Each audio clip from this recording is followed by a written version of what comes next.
Hello everybody, welcome to the stream. For those of you just tuning in, my name is Marlon, and for those of you just tuning in, we've started streaming since 10 seconds ago. See what I did there? Okay, so in the previous stream, which was on Monday, I have played Kingdom Hearts, and I felt like as though I went nowhere, given that I have... let's see, I tried to beat Ansem just right around the time when I was done beating him for the second time. The first time it was probably way back when I took him down whenever he possessed Riku.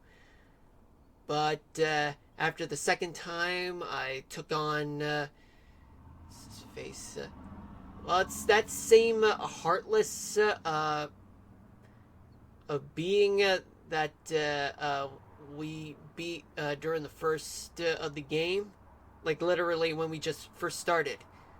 And then after that, what happened was that, well, even though like Goofy and Donald were excluded after the Ansem fight, it was up to me. And then after that Ansem, oh boy, that Ansem, oh boy, no matter what, I was screwed from the get go. I mean, I had literally almost no chance of me beating Ansem without Goofy and Donald's help whatsoever. I mean, I couldn't even summon. The only time I could summon was the second time.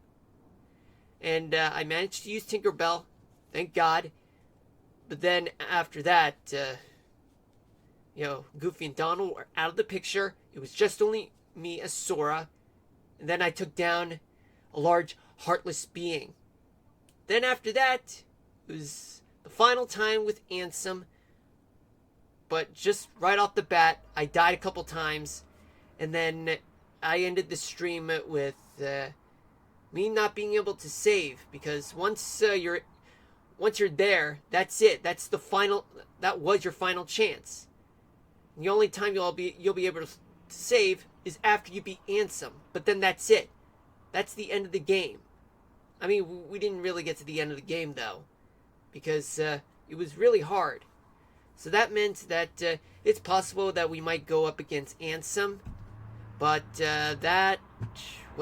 we will get to that on Saturday. We'll probably participate in the Hades Cup, and then we'll go back to the end of the world and take on Ansem, both with Donald and Goofy for the second time, and then on my own with the first dude I went up against during the first episode, and then Ansem for the final time.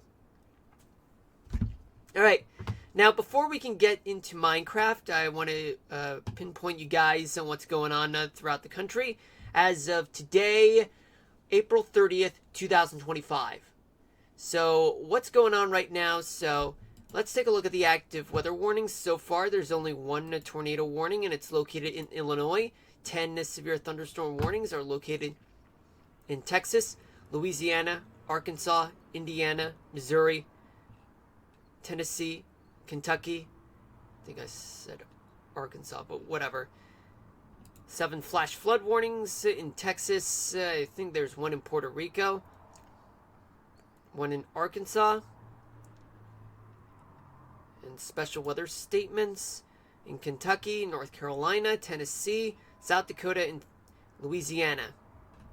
Let's start off with the tornado warning in Illinois, because it's fun to find some tornado warnings, and because it's fun to find tornadoes. If there is one, there is one. If there's not, well, just need to look further.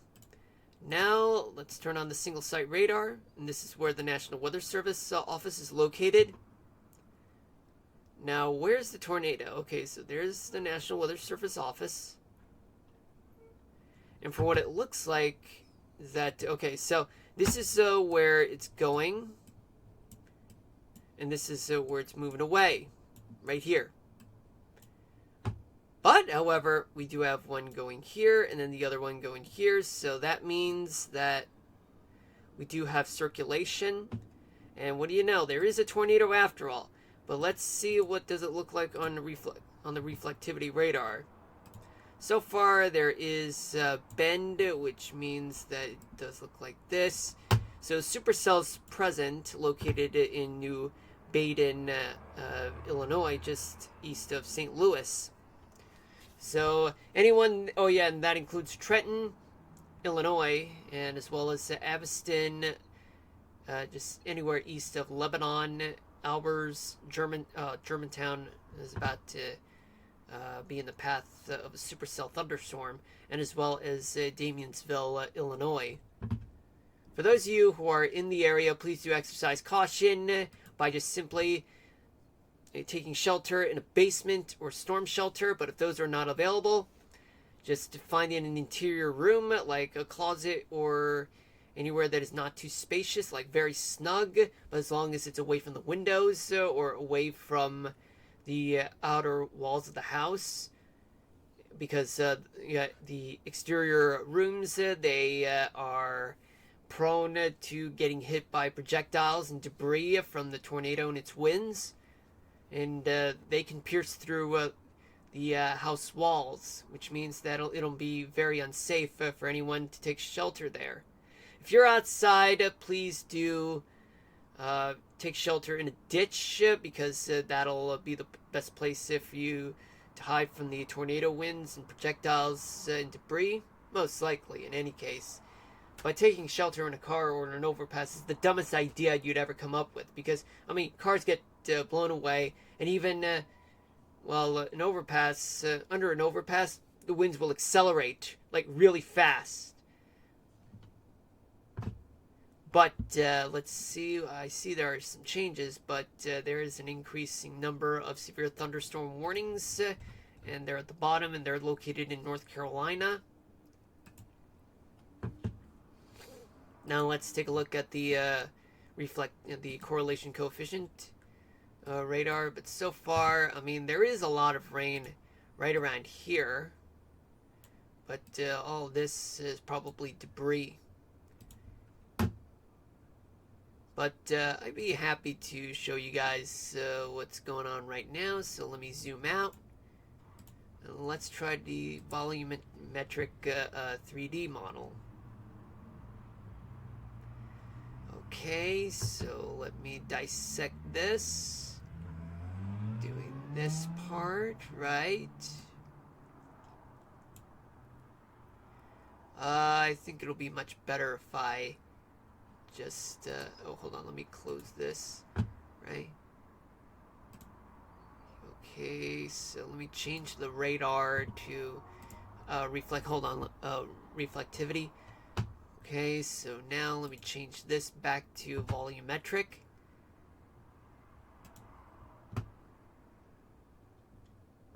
What is this? So far, this is what I'm getting, folks.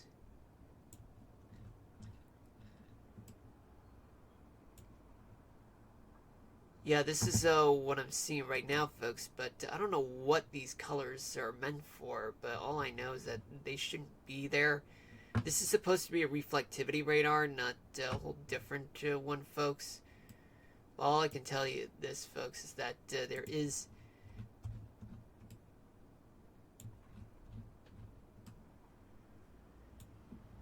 something going on right now.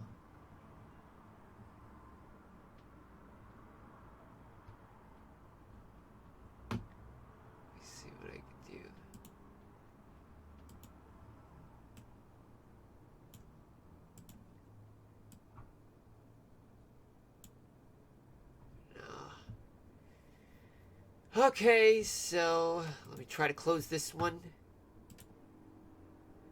I said go here, right? And now, let me go here. Work with me, please.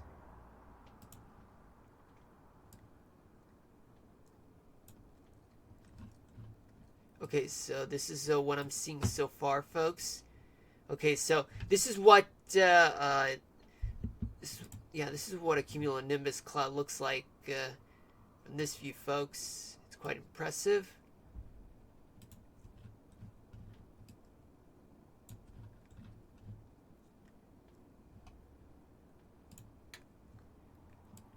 right?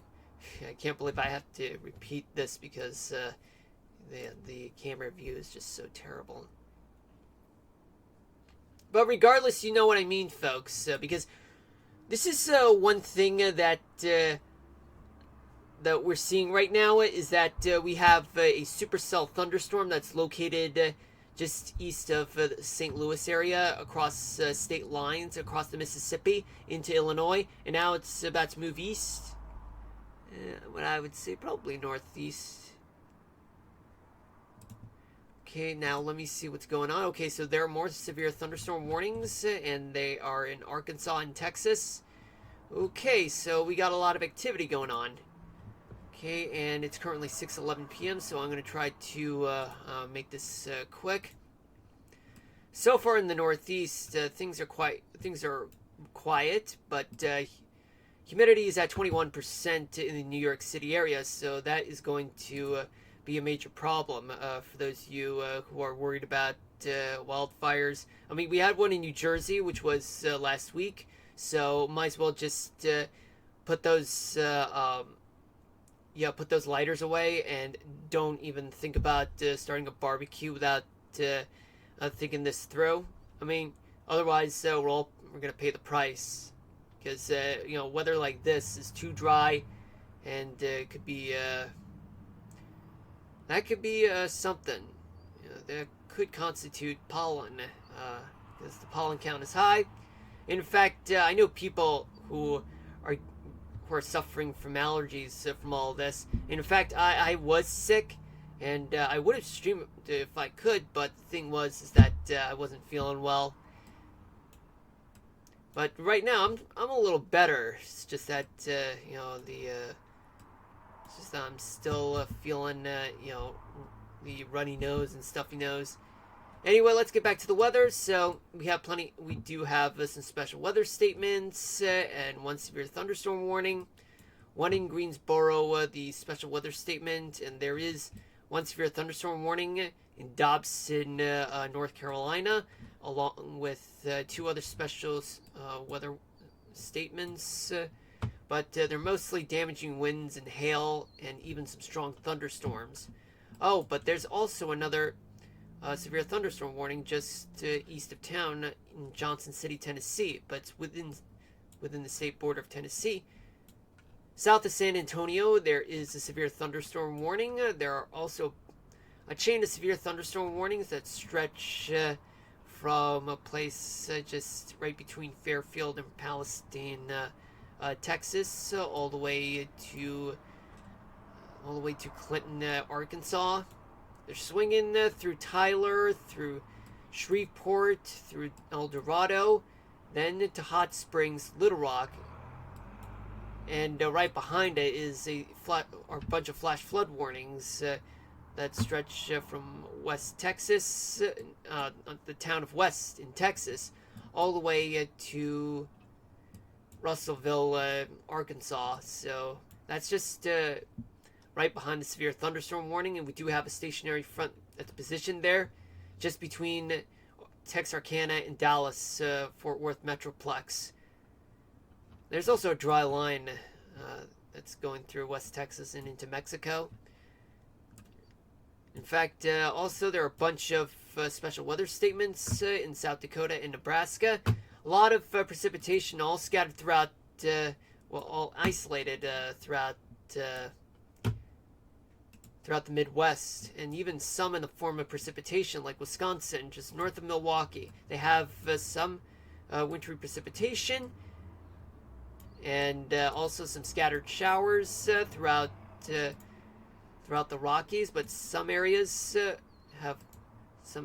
are dealing with spotty snow showers, particularly in northern Wyoming and southern Montana. Scattered showers throughout the Great Basin and as well as the Sierra Nevadas, but a few areas are dealing with freezing precipitation.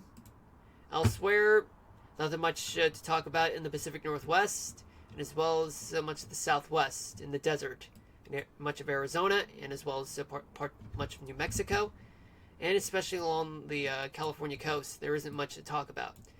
Well, we'll keep an eye on this. We'll talk more about this at around 7:30 p.m. Eastern Daylight Time, which is about an hour and 15 minutes from now. But until then, let's tune in to Minecraft right now. But let me just get rid of this and just play the animation for you guys while I change the channel. Okay, so it's loading right now. Just give it a moment. All right, now let's finally get into Minecraft. Internet enabled. Yeah, it's funny coming from a game that just shut down and that Streamlabs was unable to pick up the game, unfortunately.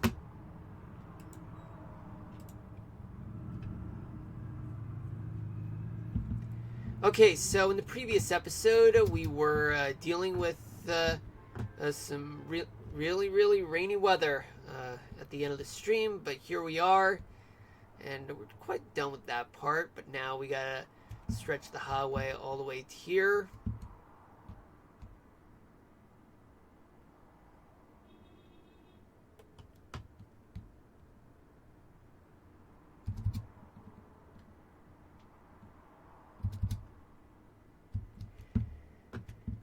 So how are you guys doing today on this, well, I don't know if I would call this a lovely Wednesday. I mean, some people are enjoying their day today with nice weather, especially here, despite the fact that we are under a red flag warning. That is something that Radar Omega didn't really pick up. They just overlook us. That is something the app needs to address. But for me, I went back to work, and here I am. But yet my voice isn't 100% recovered because, I was coughing just a little bit, and I say that because. Whenever you get a cold or stuffy nose or runny nose, that is something that can lead to a cough. As an aftermath of dealing with runny nose or stuffy nose.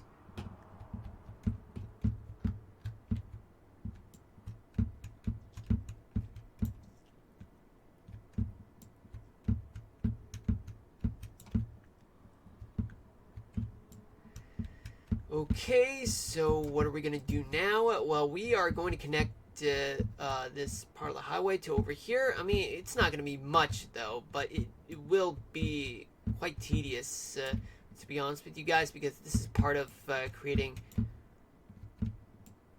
Yeah, this is actually the part where I have to create an interchange, and that is going to require some time.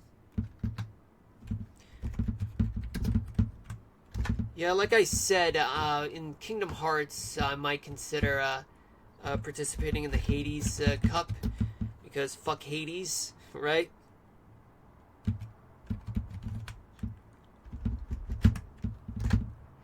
Okay.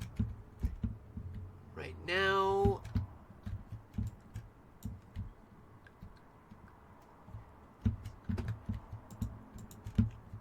What do I gotta say about this month? Well, I gotta say it's been very eventful. Because, I didn't think that, some stuff was gonna happen. Like, for example, meeting a local meteorologist, which was great.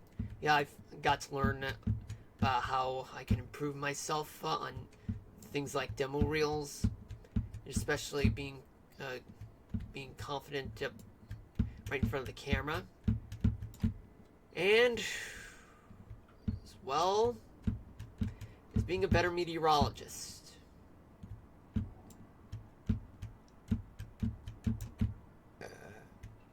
Then after that, I actually went to Texas and saw my bro graduate. Now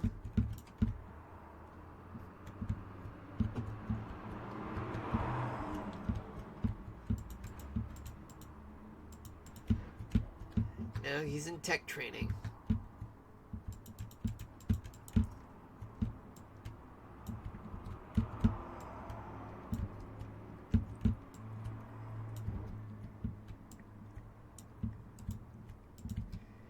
He's in tech training.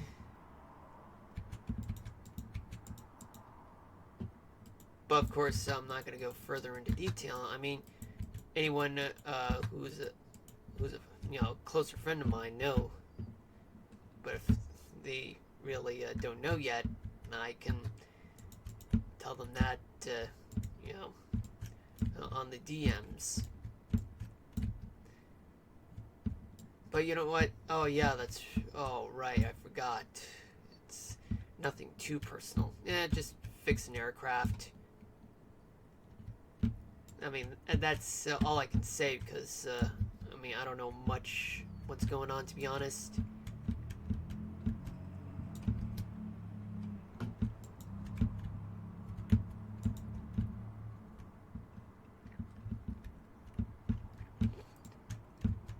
But what lies ahead of me? Well, I do have a convention to go to meet with let's see, some of the voices of Ed, Edd n Eddy. I'm hoping that the third one who plays Eddie would show up.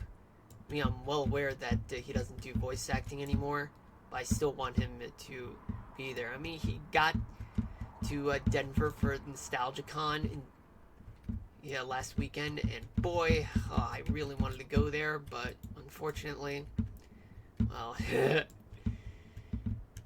it's just that it's too far away. The closest one that I know of is in Wisconsin, sometime later this year.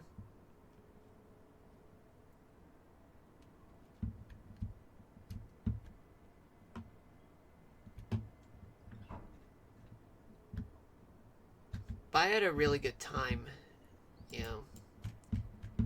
I had a really good time. Because it's not every day that you do that.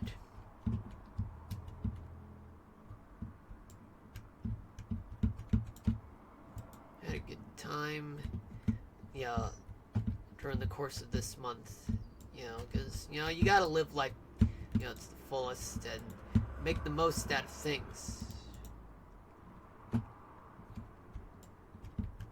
Life is short. Don't take chances.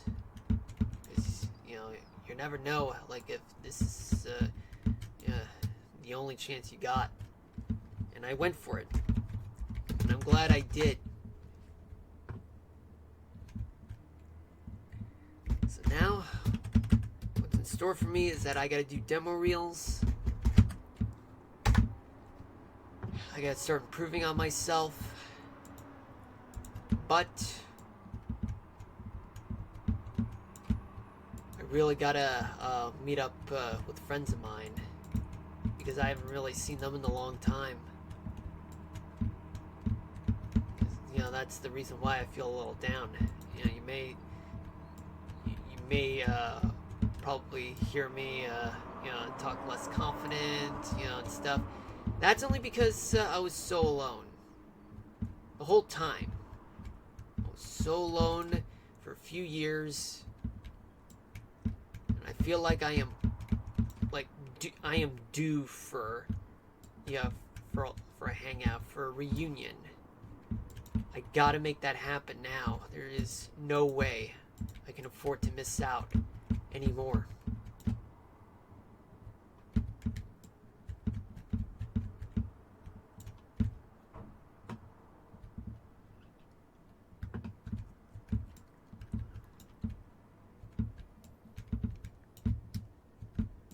Alright, there's the piggy.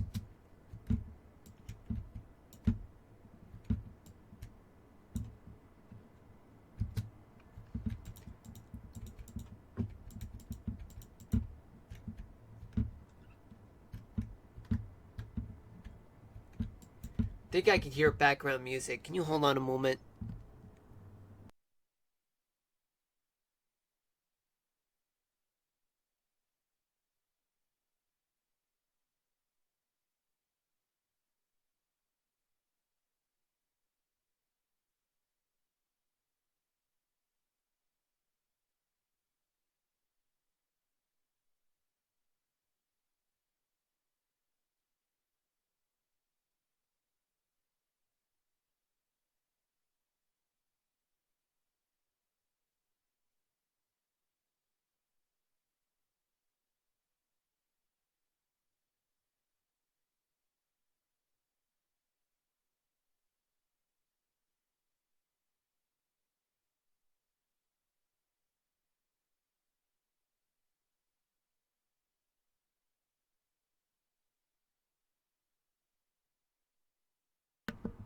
Alright, I'm back. Sorry about that. Yeah. Well, it's because of where I live. Living next to an active roadway, it's not fun. Streaming in my own, well, in a place near a busy street is the worst place for a streamer to live stream things, especially doing the weather, which is pretty difficult. I mean, if I had a place of my own, I would totally find a place farther away from that, just so I can do better demo reels and do it elsewhere.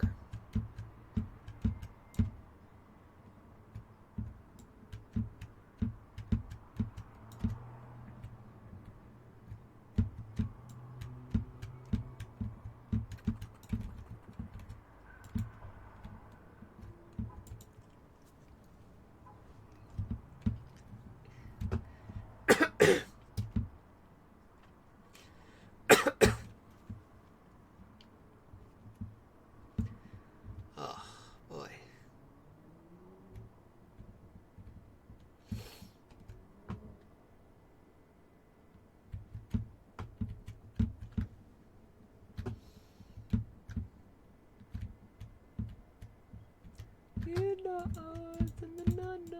No.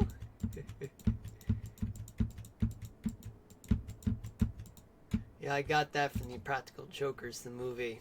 Thought it was really funny. You know, Sal. He's all like, Hannah, no. He's funny. I miss Joe. Yeah, I mean, you can't really have the Impractical Jokers without Joe. But, of course, you know, fatherhood comes first. Oh, hold on, let me talk over the mic. Hold on. Good, okay. So, yeah, it's funny, you know, Joe Gatto. I miss him, though. Really do miss him.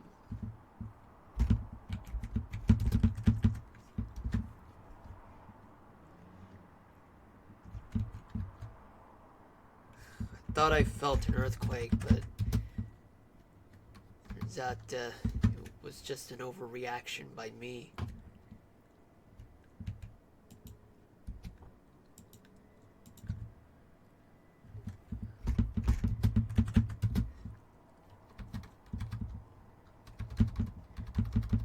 I don't know why I did that.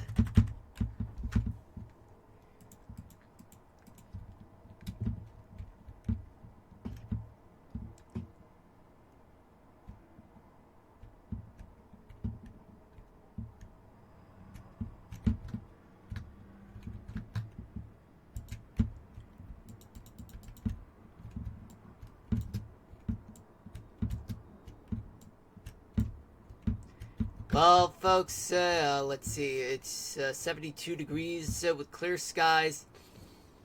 It's almost 6:30 p.m. Eastern Daylight Time. 21% relative humidity with winds of up to 15 miles per hour. It doesn't say the wind direction. Regardless, welcome to the stream. For those of you just tuning in, my name is Marlon, and this is episode 23 of Mushroom City of Minecraft. Hope you guys doing a fantastic day. Hope you guys enjoying the day, or hoping that the weekend would enlighten your life, or wish that you guys you had better days. For me, it's just me getting back to work, and well, I just got out of my sick day yesterday, and boy, it was like terrible.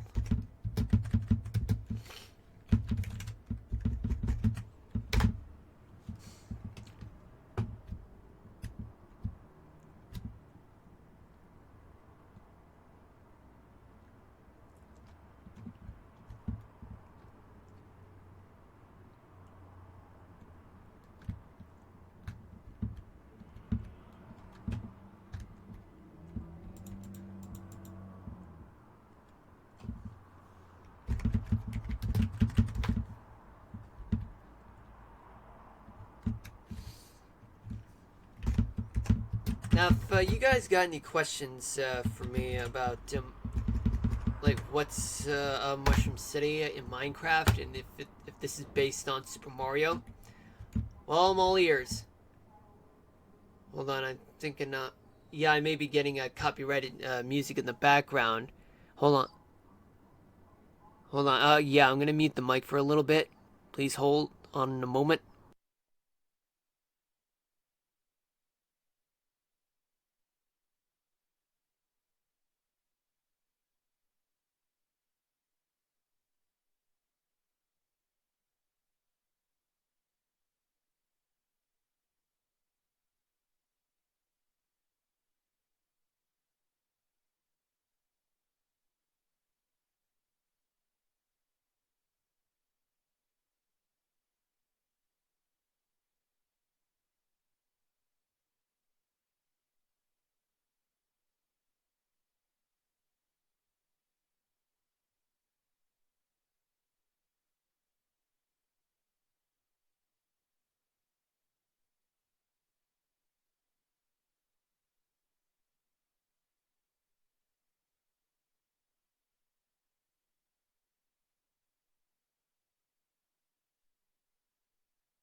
All right, I'm back, folks. So sorry about that.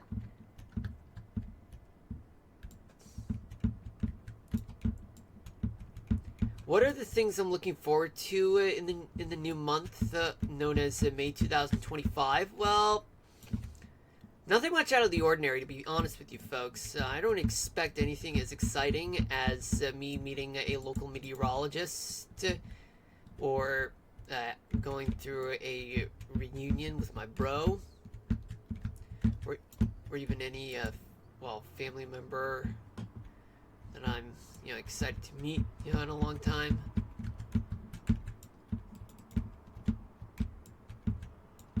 But maybe meet up with a friend of mine. Who knows? But I'm expected to do that probably in June, like right around my birthday. But I got a lot to deal. I need to come up with a good plan for June. The thing is, well, it's possible I might go to Kansas City. In the summer, like July, August, or September. Just depends on, circumstances. Sorry about that. But in the short run, in the short term, in the next 2 weeks, nothing much would be.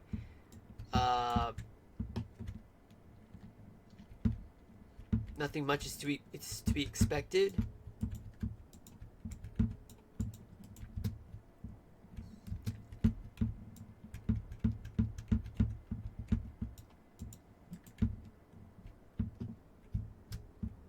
Yeah, I see City Center Plaza from this distance, but it's barely seen. Okay, I can see it from here. Oh, but the sun is going down. Okay, so what's next? Okay, there. Oh man, I hate it when people do that. They're so annoying.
Yeah, One Piece is a funny anime because it gets some funny quirks there. Oh man, I hate it when people do that. yeah, funny quirks like names like Caesar Clown or Senor Pink. The full Spanish name would be Senor Rosa. Senor Rosa. But why is it Senor Pink?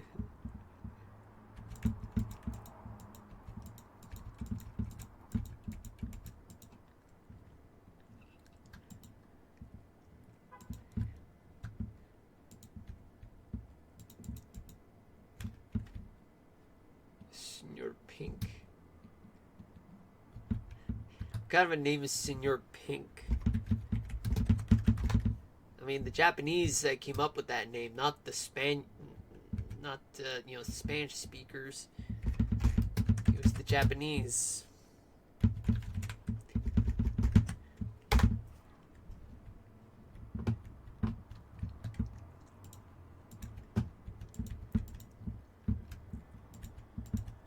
Am I gonna stream tomorrow? No. I need to deal with a lot of stuff tomorrow. So, unfortunately, I don't have a lot of time to do so.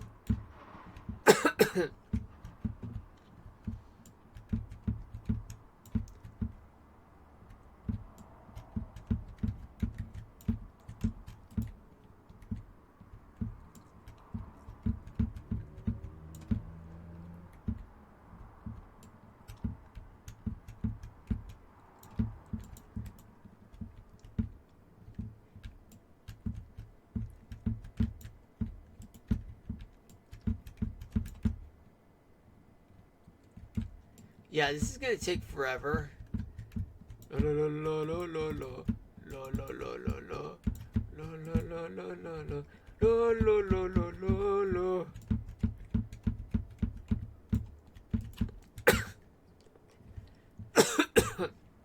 Sorry about that, folks. Ugh. So much dust. Yeah, it's been bothering me since my sick day.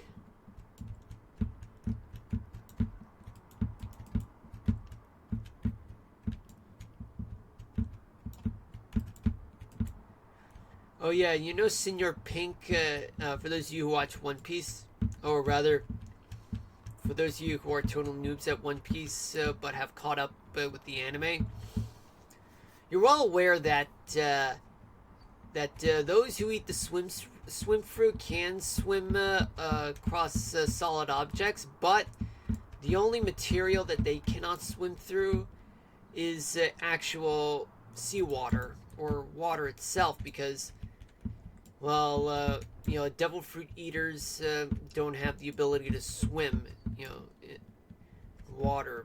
I mean, Senor Pink can do that, but he through solid objects, but not through water. That's very ironic, folks. Wouldn't you agree?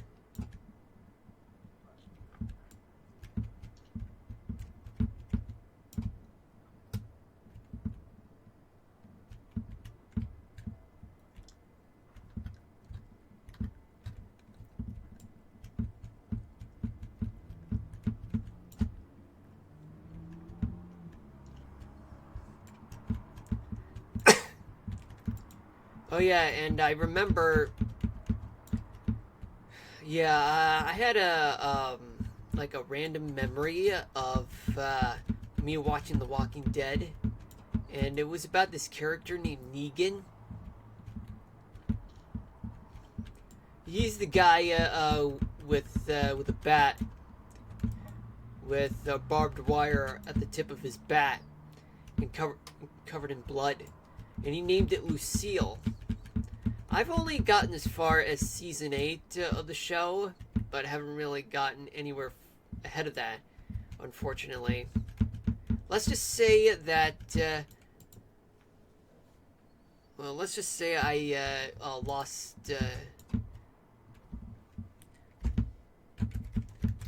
interest in that, but the thing is that I've only gotten as far as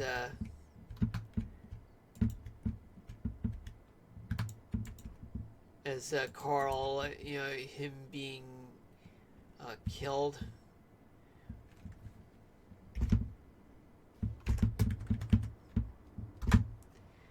Then he became a walker, and then he had to be put down, meaning killed.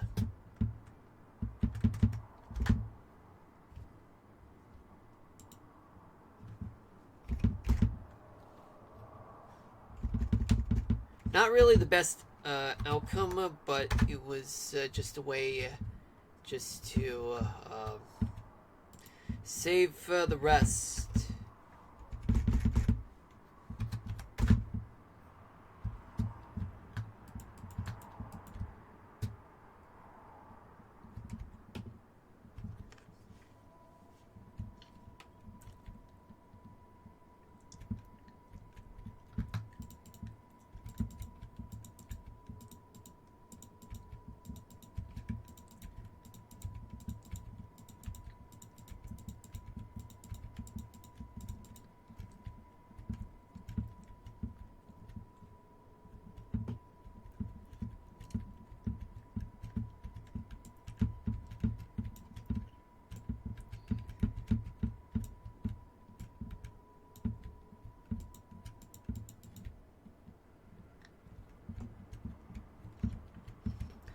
Oh yeah, and I do remember that 9 years ago I used to imitate Negan like this.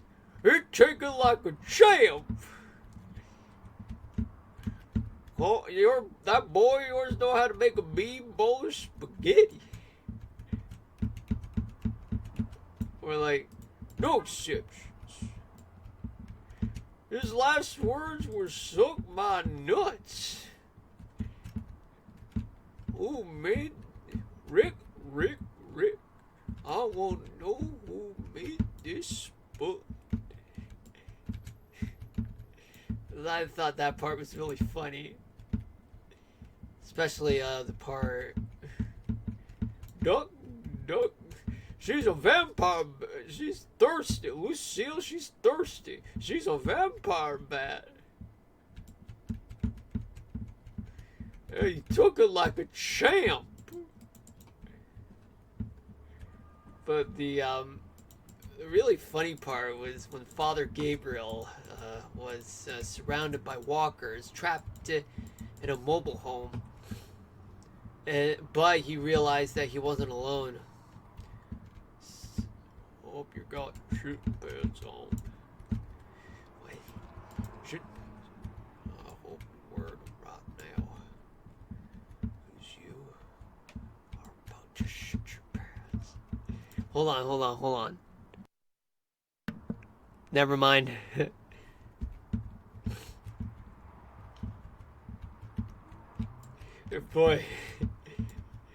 Boy, did I feel for him, Father Gabriel, having to be surrounded by walkers and Negan. Oh boy, everyone is out to get him. It was, and you see my saviors, and then everyone points out, I'm Negan. I am Negan. It's basically a cult. One dangerous cult.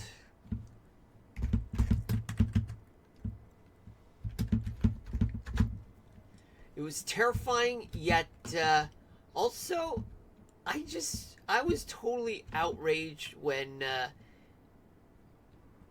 Glenn, along with Abraham, was killed by Negan.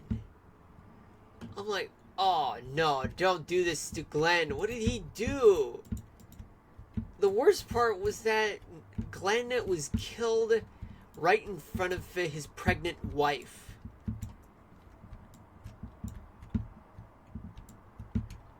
And that was just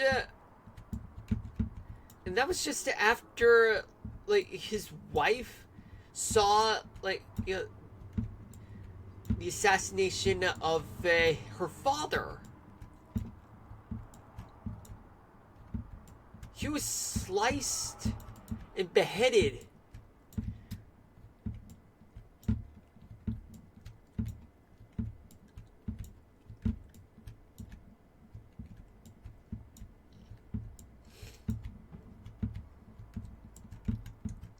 But yeah, Maggie. Okay, for those of you who watch The Walking Dead, for those of you who haven't really caught up with it or planning to watch The Walking Dead, I'm so sorry that I had to come up with spoilers, but well, you know what I mean. I'm deeply sorry, but I just had to put it out there. But boy, that was sick. That was like totally sick, but it's. But then I realized that, well, I would need to look back and rewatch The Walking Dead. Because the thing was that there's more to the story than just what had happened. Like there's a backstory. There should be a backstory to all of this.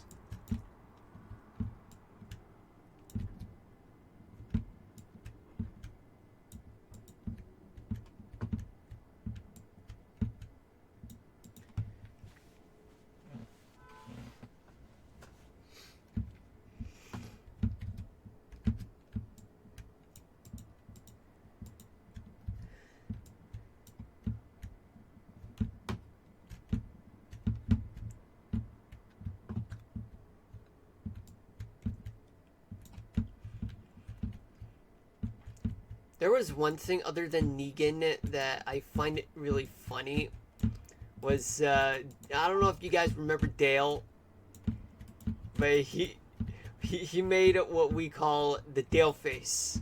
Yeah, he just whenever like you were horrified, he also expresses his him being horrified, but in a different but creepy way. Like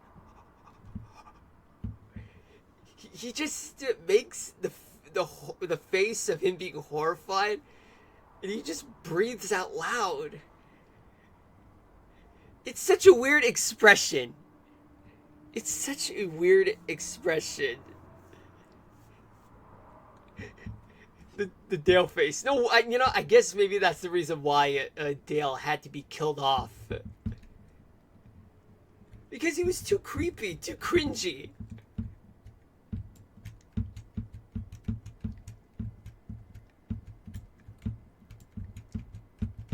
And I certainly remember that mug that said, "How about a nice cup of shut the fuck up?"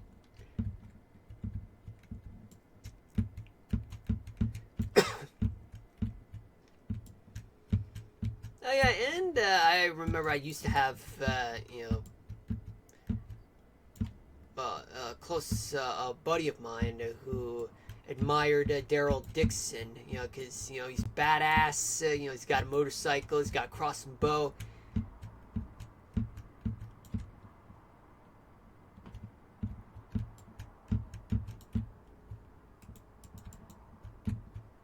I'm just talking about killing the walkers, drinking moonshine. My brother Merle, he's go rambling about, saying this all lips fogged and shit. Well, those are not exactly his words, but it's something like he would say. I mean, because he didn't really have the same thought as his big brother Merle.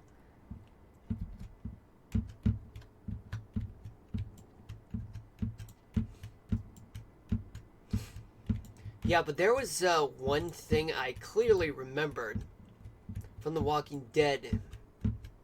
And I remember that little girl named Judith. Yeah, she's not Rick's daughter. Because, well, that was Shane's and Lori's daughter. Because Lori thought her husband, Rick Grimes, was killed. And Shane, he seized the opportunity and just went for it and just got Lori pregnant.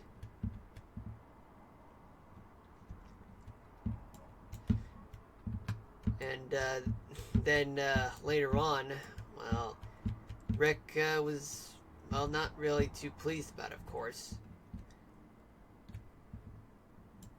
But then afterwards, Shane became a walker. He was killed off. And Lori, she died from birth complications.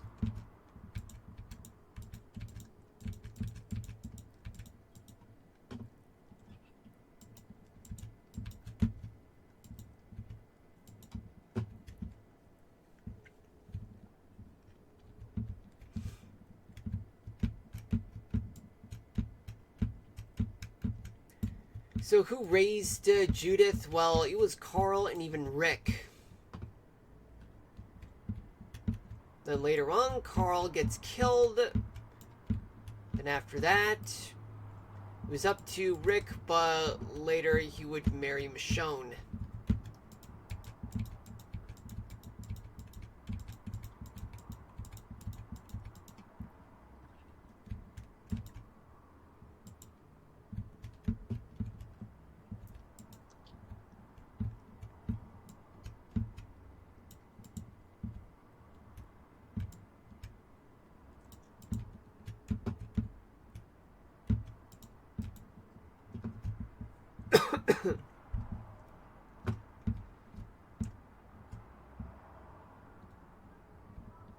Ah, man, I hate background music being played by other people. Okay, what's next?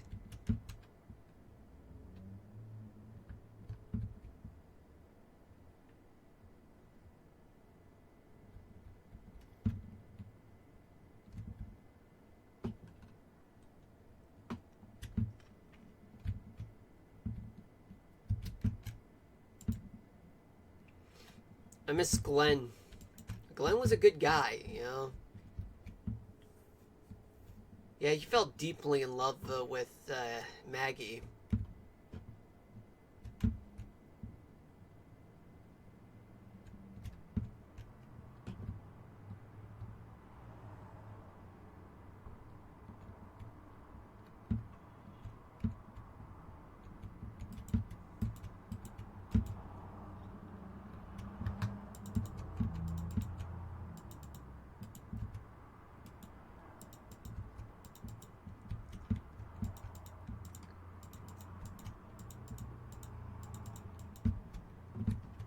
But I just hate it when Negan had the audacity to kill him. It was just so... Yeah, it was just so awful the way he did. But then I would need to look further into, why would he do such a thing?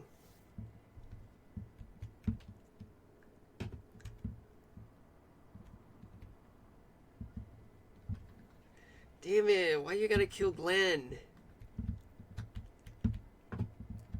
What did Glenn do to deserve this? No exceptions.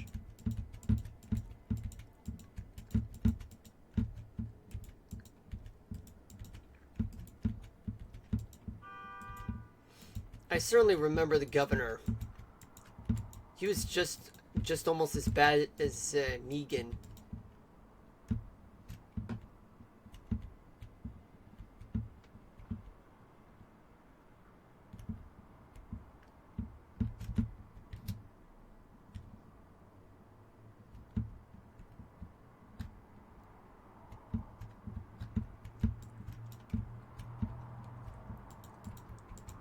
Just about as bad as Negan.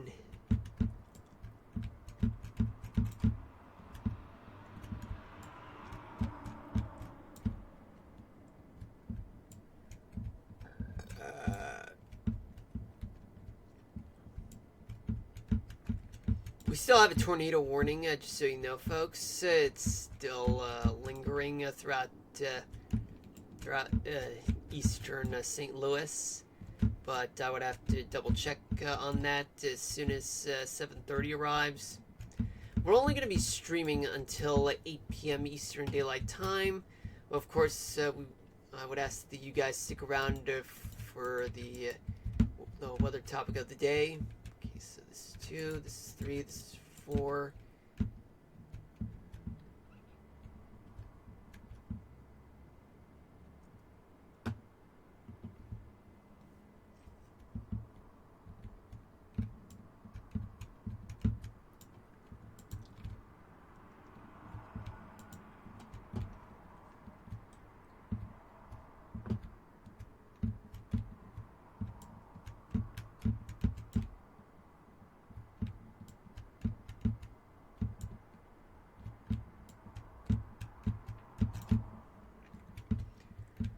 Well, you know, it's April. Guess what? It's gonna be May. It's gonna be May. You know that old, cringy type of meme. You know, it's based on NSYNC's "It's Gonna Be Me," but with JT singing, yeah, it's gonna be May.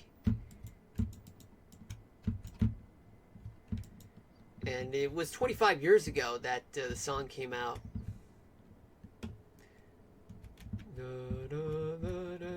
Every little thing I do, never cease enough for you.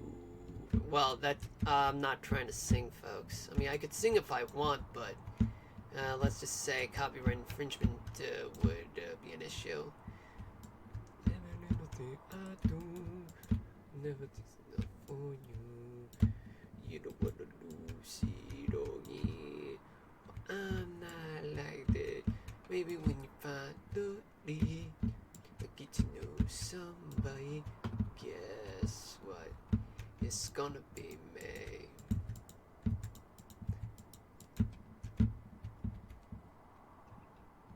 Yeah, it's been a long time since NSYNC.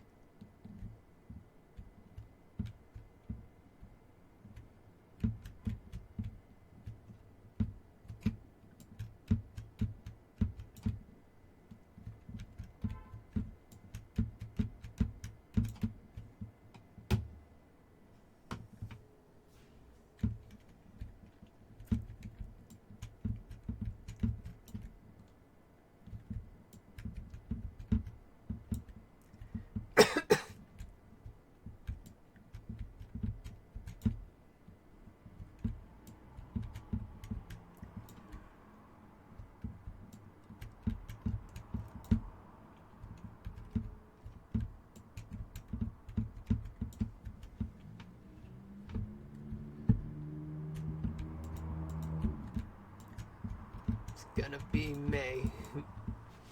For the next 31 days. Oh, yeah, by the way, folks, I do have a day off on Memorial Day from work, so maybe there's a chance that I'll do 2 streams in one day, just like I would do on some weekends, give or take.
Yeah, like I said, it's been a long time since 2000. You know, the start of the start of the millennium.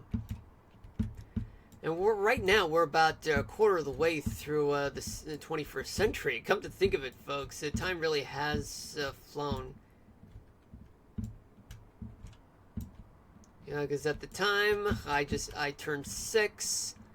You know, in that year I changed to being a 6-year-old. Hold on.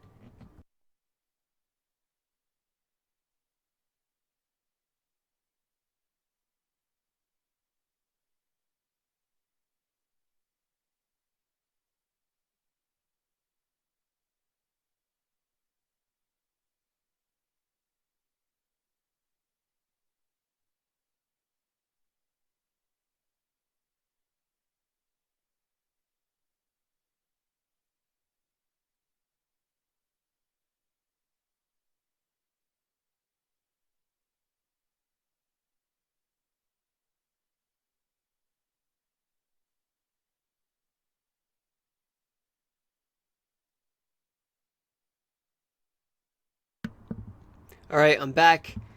Yeah, I mean, music back then, in my opinion, is much better than nowadays. Because music, let's just say that I would rather listen to oldies rather than listen to what's new. Because new, well, I would care less. Yeah, times really have changed. And I'm absolutely sure of that.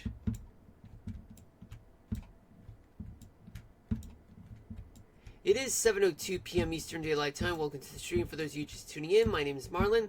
This is episode 23 of Mushroom City in Minecraft. Well, we're about halfway through the stream because, I've streamed since 6 o'clock p.m. Eastern Daylight Time, which was about an hour ago. But right now, I am getting to the part, well, actually, I'm dealing with this part here where I'm just gonna...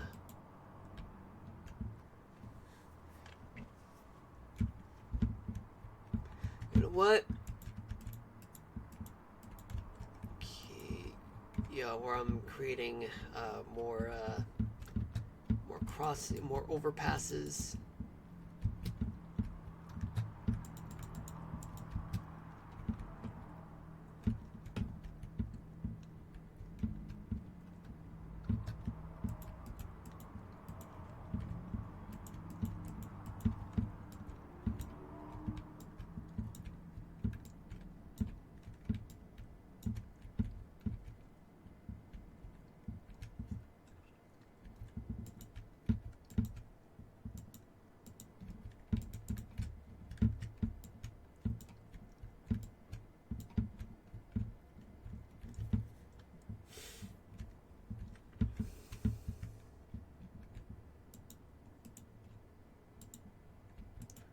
Every little thing I do never cease enough for you.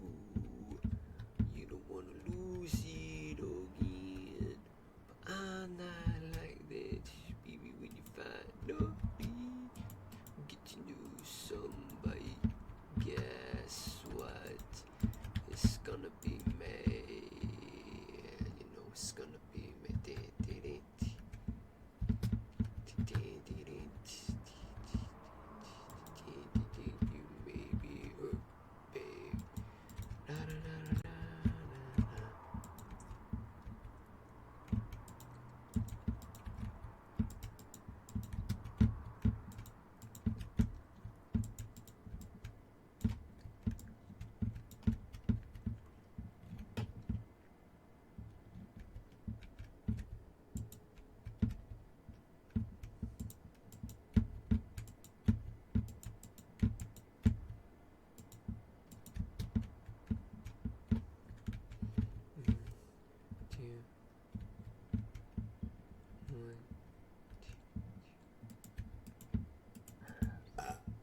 Sorry about that.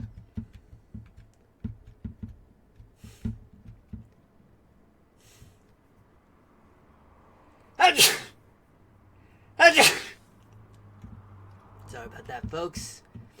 Yeah, I'm still recovering from my cold. Trust me, it's no fun, getting a cold.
Yeah, and there was one.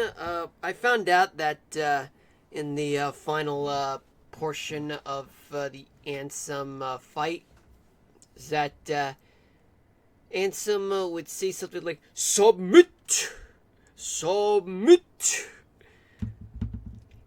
That part was really funny, even though that was supposed to be something I was supposed to pay attention to.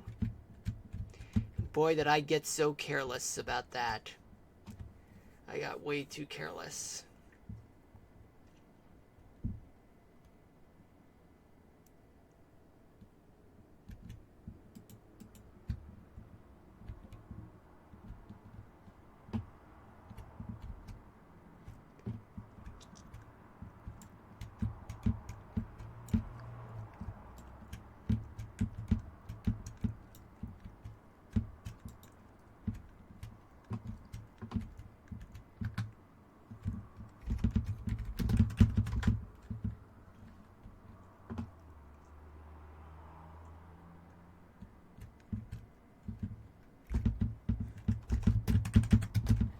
White concrete.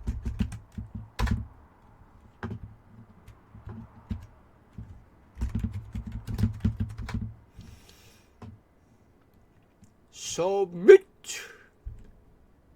Yeah, I gotta remember to like keep the submit in mind, because that's the key to either beating Ansem or avoiding his attacks.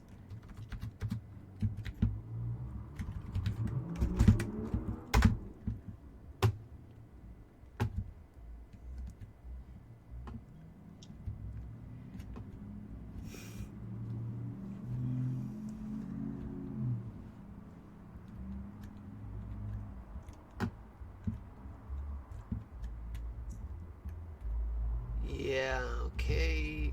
So far, I'm not. Oh, yeah, I'm hearing background music. Okay.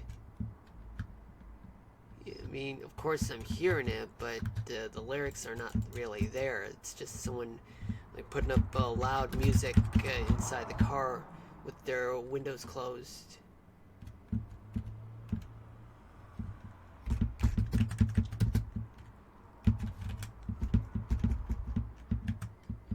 Okay, so now. Oh man, now I can hear background music.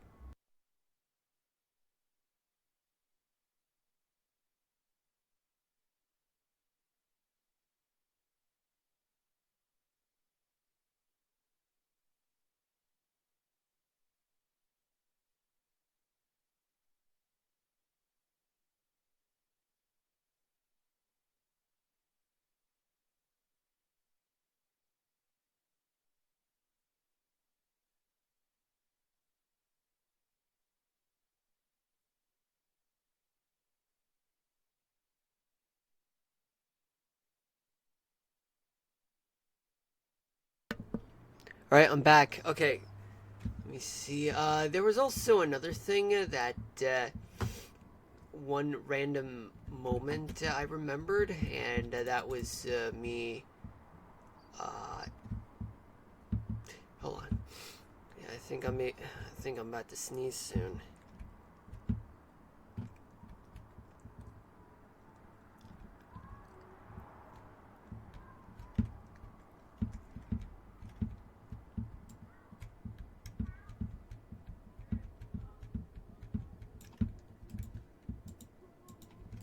Oh yeah, there was one thing I did randomly remember, and that was the roast of Justin Bieber. I mean, in my opinion, I am so glad that it had to happen. I mean, like from the time he was popular, ever since his iconic music video "Baby" came out, I was like, okay, so this kid is going. Yeah, this kid, he's getting popular, and then he did Never Say Never. Then, after that, he got involved with drugs and a lot of drinking and driving, especially at one time in 2013. when he was drag racing along Miami Beach. And then guess what? When he got arrested, he got a mugshot. And the mugshot he did, he thought it was just a photo shoot. He just smiled. Like, dude, this is a mugshot, not a photo shoot. Dude, you gotta be fucking kidding me. It's like this kid hasn't learned shit. You know, I knew from then on, Justin Bieber definitely needed some serious roasting. And that was until his 21st birthday, which was 10 years ago. And boy, that was the funniest roast I've ever watched in my life. You know, Ludacris was there. He dissed Justin Bieber, and then there was another funny joke in which Jeff Ross, who's now the Roastmaster General, because he brings the fire to the roasts. Anyway, someone did say that Jeff Ross looked like Seth Rogen in a microwave. I mean, think about it. You have Seth Rogen, and then you put his head in the microwave, and then you turn it on, and then his face would melt, and then he would look like Jeff Ross. Boy, that was so funny. Yeah, just to imagine it, it's just so funny. And as for Justin Bieber, well, he definitely got the roasting he deserved. It was fitting, actually. So fitting. He needed that roast. The roasting of his life was long overdue, and he got it. He got it. No doubt he got it.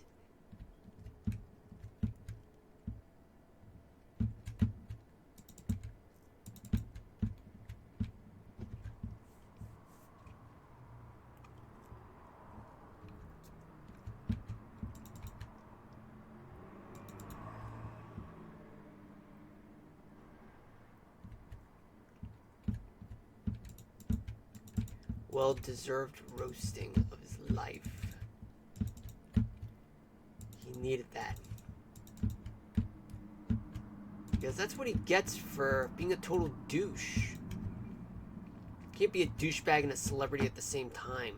You know, there are consequences to that. You stayed humble. Like, dude.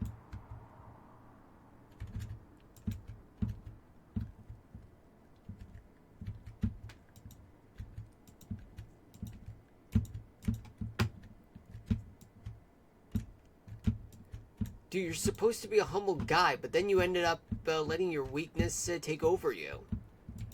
What the hell, man? You should know better. Like, everyone has decisions to make as grown-up people, but come on, Justin Bieber, you should set a better example for yourself. And especially to your kids. Come on, dude. You ought to know better.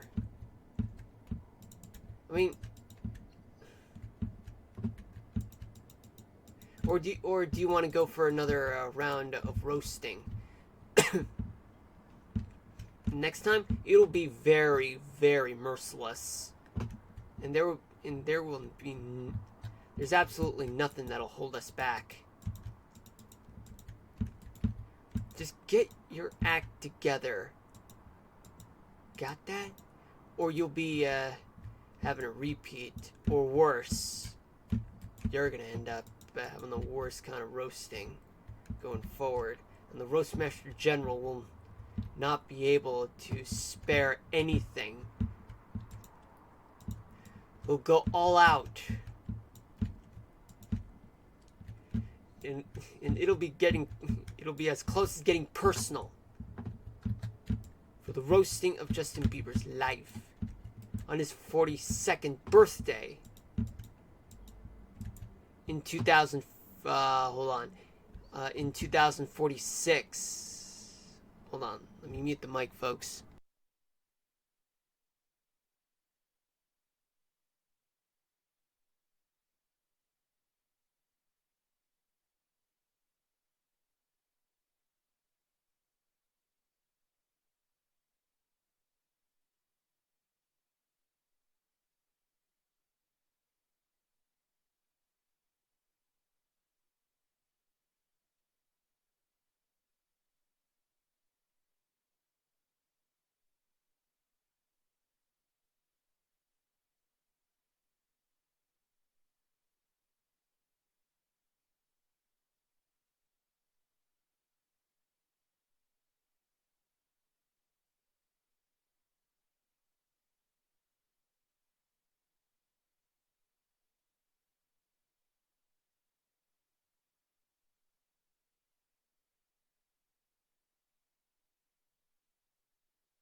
So sorry about that, folks. Well, folks, I'm just gonna say that for those of you who enjoy watching the roasts, I look forward. Okay, so let's see. We've done. Okay, so there was the Charlie Sheen roast. There was the Donald Trump roast. There was James Franco, Roseanne Barr. Well, I think there was Jason Alexander, and let me see. I think Bob Saget. Yeah, and I'm pretty sure there were more others. Oh yeah, and also recently, last year there was a Tom Brady roast. I just find that really funny because you just have the Gronk being there, and I remember Nikki Glazer. She fucking, she made us imagine what the terminology of Bitcoin is like. So it would mean that Bitcoin was actually a coin that was bitten by the Gronk. Bitcoin. He took a bite out of the coin because he's the Gronk, Bitcoin. Invest in Bitcoin, and the Gronk will definitely pay you in chewed up coins.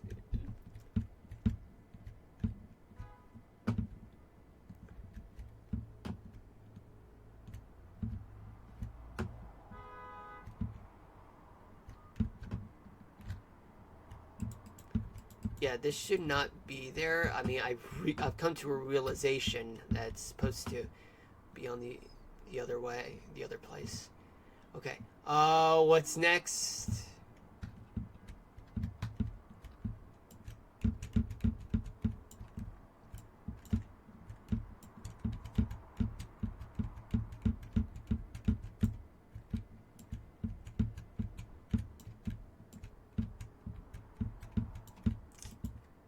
Okay.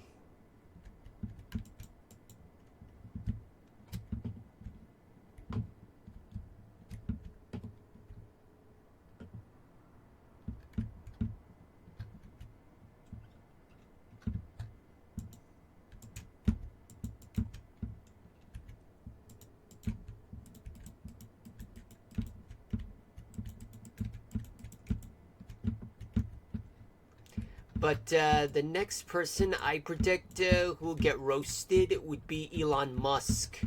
I mean, guys like him definitely need a roast, like Justin Bieber did. I mean, because considering a guy like him, definitely a lot of people would definitely want him to get roasted. The roasting of his life. Now it's due for Elon Musk to get the roasting of his life. Probably either sometime this year or probably in next year, in 2026. Even though Trump might or might not be president. And because you never know. Because old men, right? Old men nearing the age of 80. Yeah, especially when they're president. Anyway, let's not talk. Anyway, I'm not gonna talk further into politics right now. I mean, I've already broken that rule for myself. Let's see. Who else?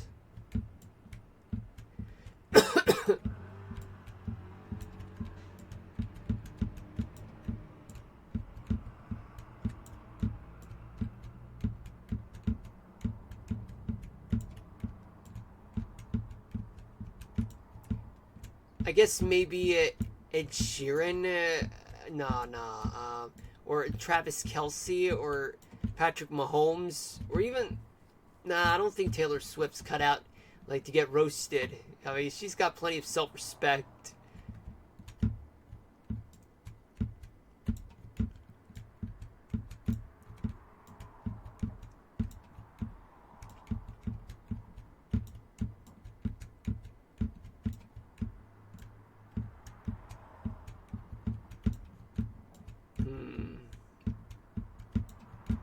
I think maybe Ariana Grande should get roasted.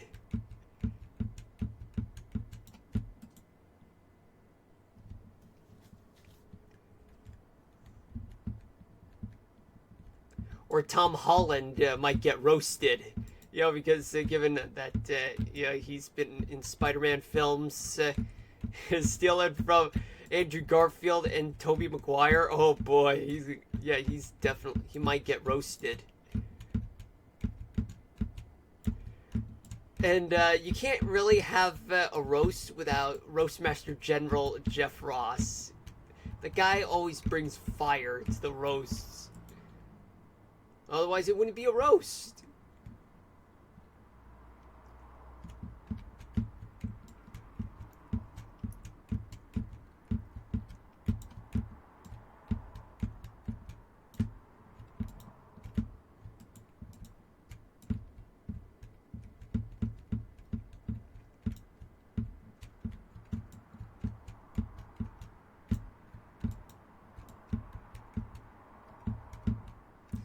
I mean, Kevin Hart, like, he's a great host. Yeah, especially when he said, "Fuck you, Tom Brady. Fuck you."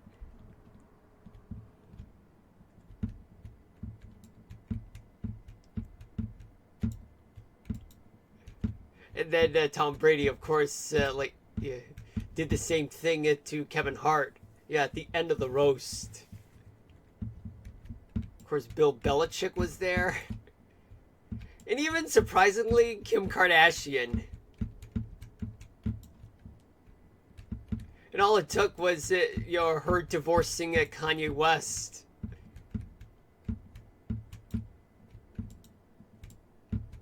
Good riddance.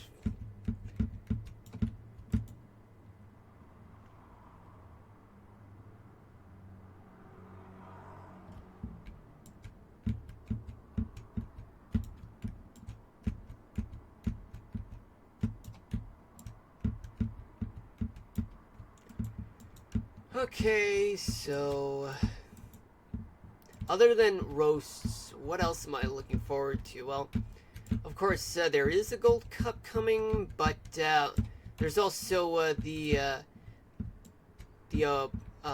playoffs to qualify for the FIFA qualifiers matches tournament. Actually, it's basically it's kind of like getting into the playoffs for the NFL or MLB or even NBA or NHL, except this is more of like a world thing in which, okay, so knowing that next year's World Cup will be hosted by 3 countries, which is not really normal because normally countries, well, actually, the host country consists of one.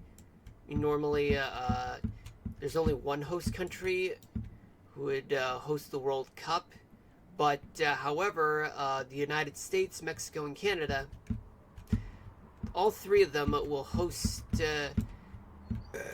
next year's World Cup, which means that instead of having just 32 teams, multiply by about 1.5, and you get 48 countries. 48 countries, and then they'll all split into. They will all split into 16 groups of 3. And then after that, they'll be split into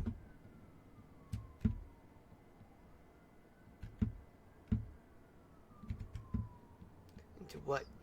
Yeah, after that, I think the first 2 teams who win each group qualify for the knockout stage. Then after that, they would qualify to the round of 16, after the round of 32, then to the quarterfinals, then the semifinals, and then just after the place for 3rd, final match. And I'm here in the ambulance now, so I'm going to mute the mic for a little bit.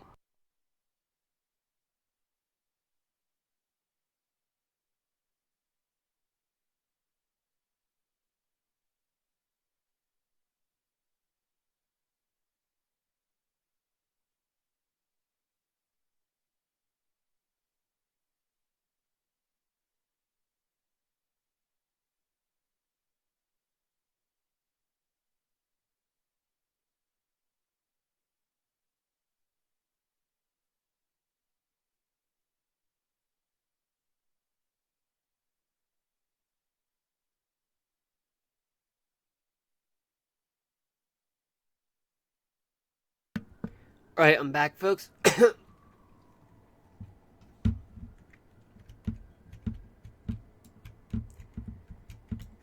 So, of course, before we get to the World Cup next year, there needs to be a qualifiers tournament, meaning that, let's see, those in each continent, they would need to reach a certain threshold in order to make it to the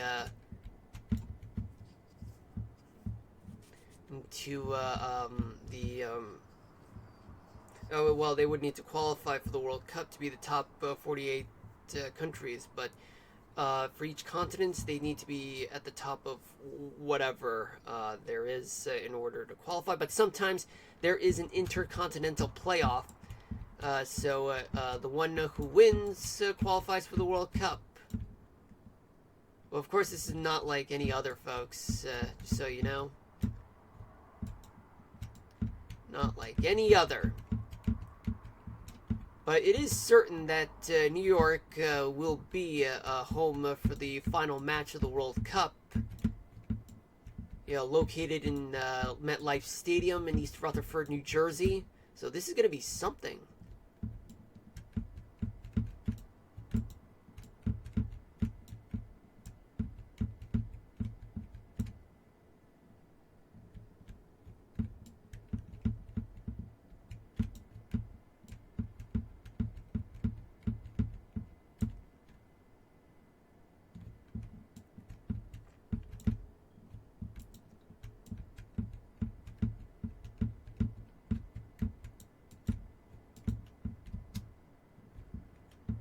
It is currently 7:30 p.m. Eastern Daylight Time. Welcome to the stream for those of you just tuning in. My name is Marlon, and this is episode 23 of Mushroom City of Minecraft. Well, I realized that now it is 7:30 p.m., and this is the time that I am going to leave it there for today because, well, I stream from 6 to 8 p.m. Eastern Daylight Time. The temperature right now in the New York City area is 70 degrees with clear skies, and it's still daytime though. It's really true, but the sun is about to go down. And the relative humidity right now, it is 23%, which means it is ripe for wildfires to occur. And the winds are moving up to 13 miles per hour. So right now we're just going to leave it there, and then we are going to change into the weather. Okay, so right now there is still a tornado warning, and that is located in Illinois. So this one's a little different because, I mean, the tornado warnings have either expired, or that they have another one, or they may have shifted. But regardless, the radar has indicated and that there is an inch of hail in diameter, relative to about quarter size hail. And there are 11 severe thunderstorm warnings in Arkansas, Texas, Kentucky, Indiana,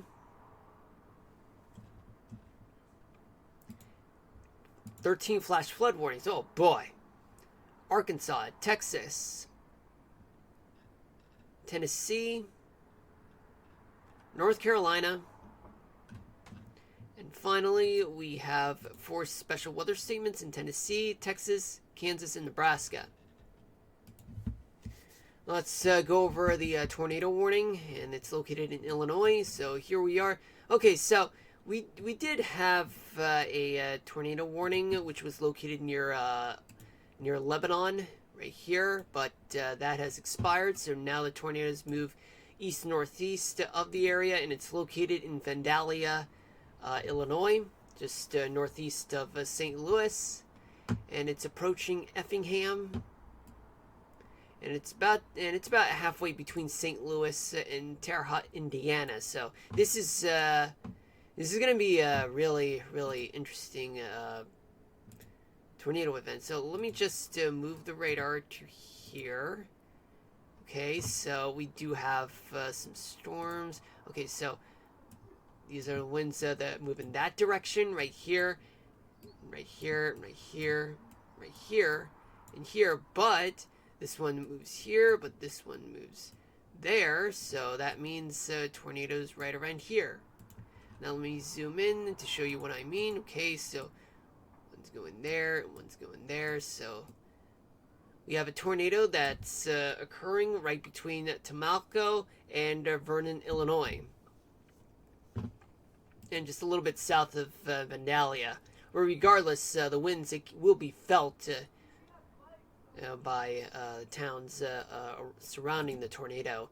Places like Wilburton, Vandalia, Mulberry Grove, Pleasant Mound.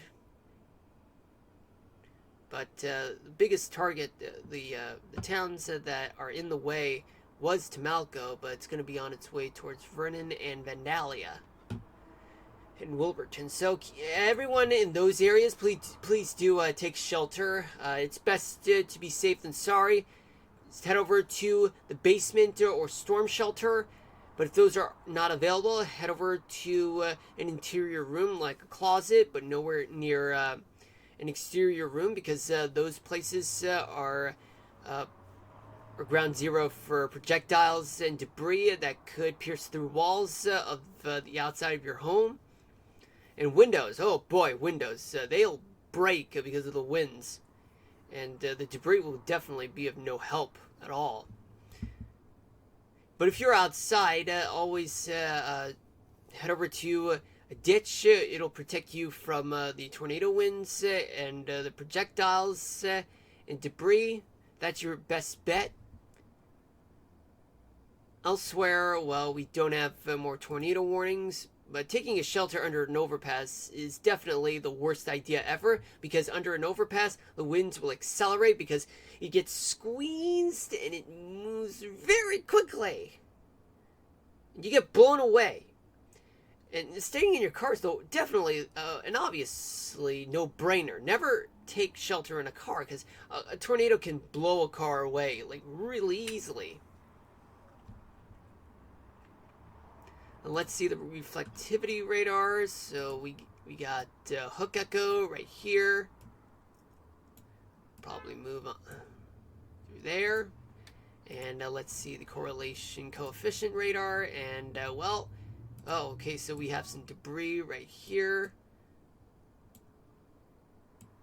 So all of it's just more precipitation involved.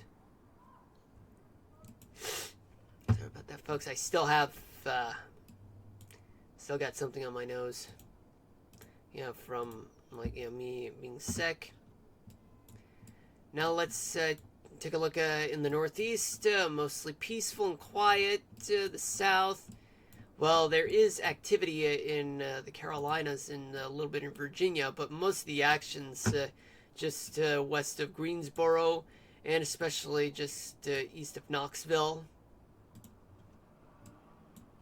I mean, we do have a flash flood warning just northwest of Winston-Salem, and also just east of Knoxville, along with a special weather statement. They all have strong thunderstorms in the area, but severe thunderstorm warnings is not yet out of the picture, but definitely not there yet. But still, you just might need to take precautions, especially when it comes to flash flood warnings, so that you'd stay away from the water flooded areas, even when you think it's shallow enough for you to cross. Just never attempt to do that. Never YOLO that. And we got some showers and thunderstorms throughout. Hold on. Yeah, showers and storms throughout parts of Alabama, and a little bit in Georgia and Florida, northern Florida. Hold on.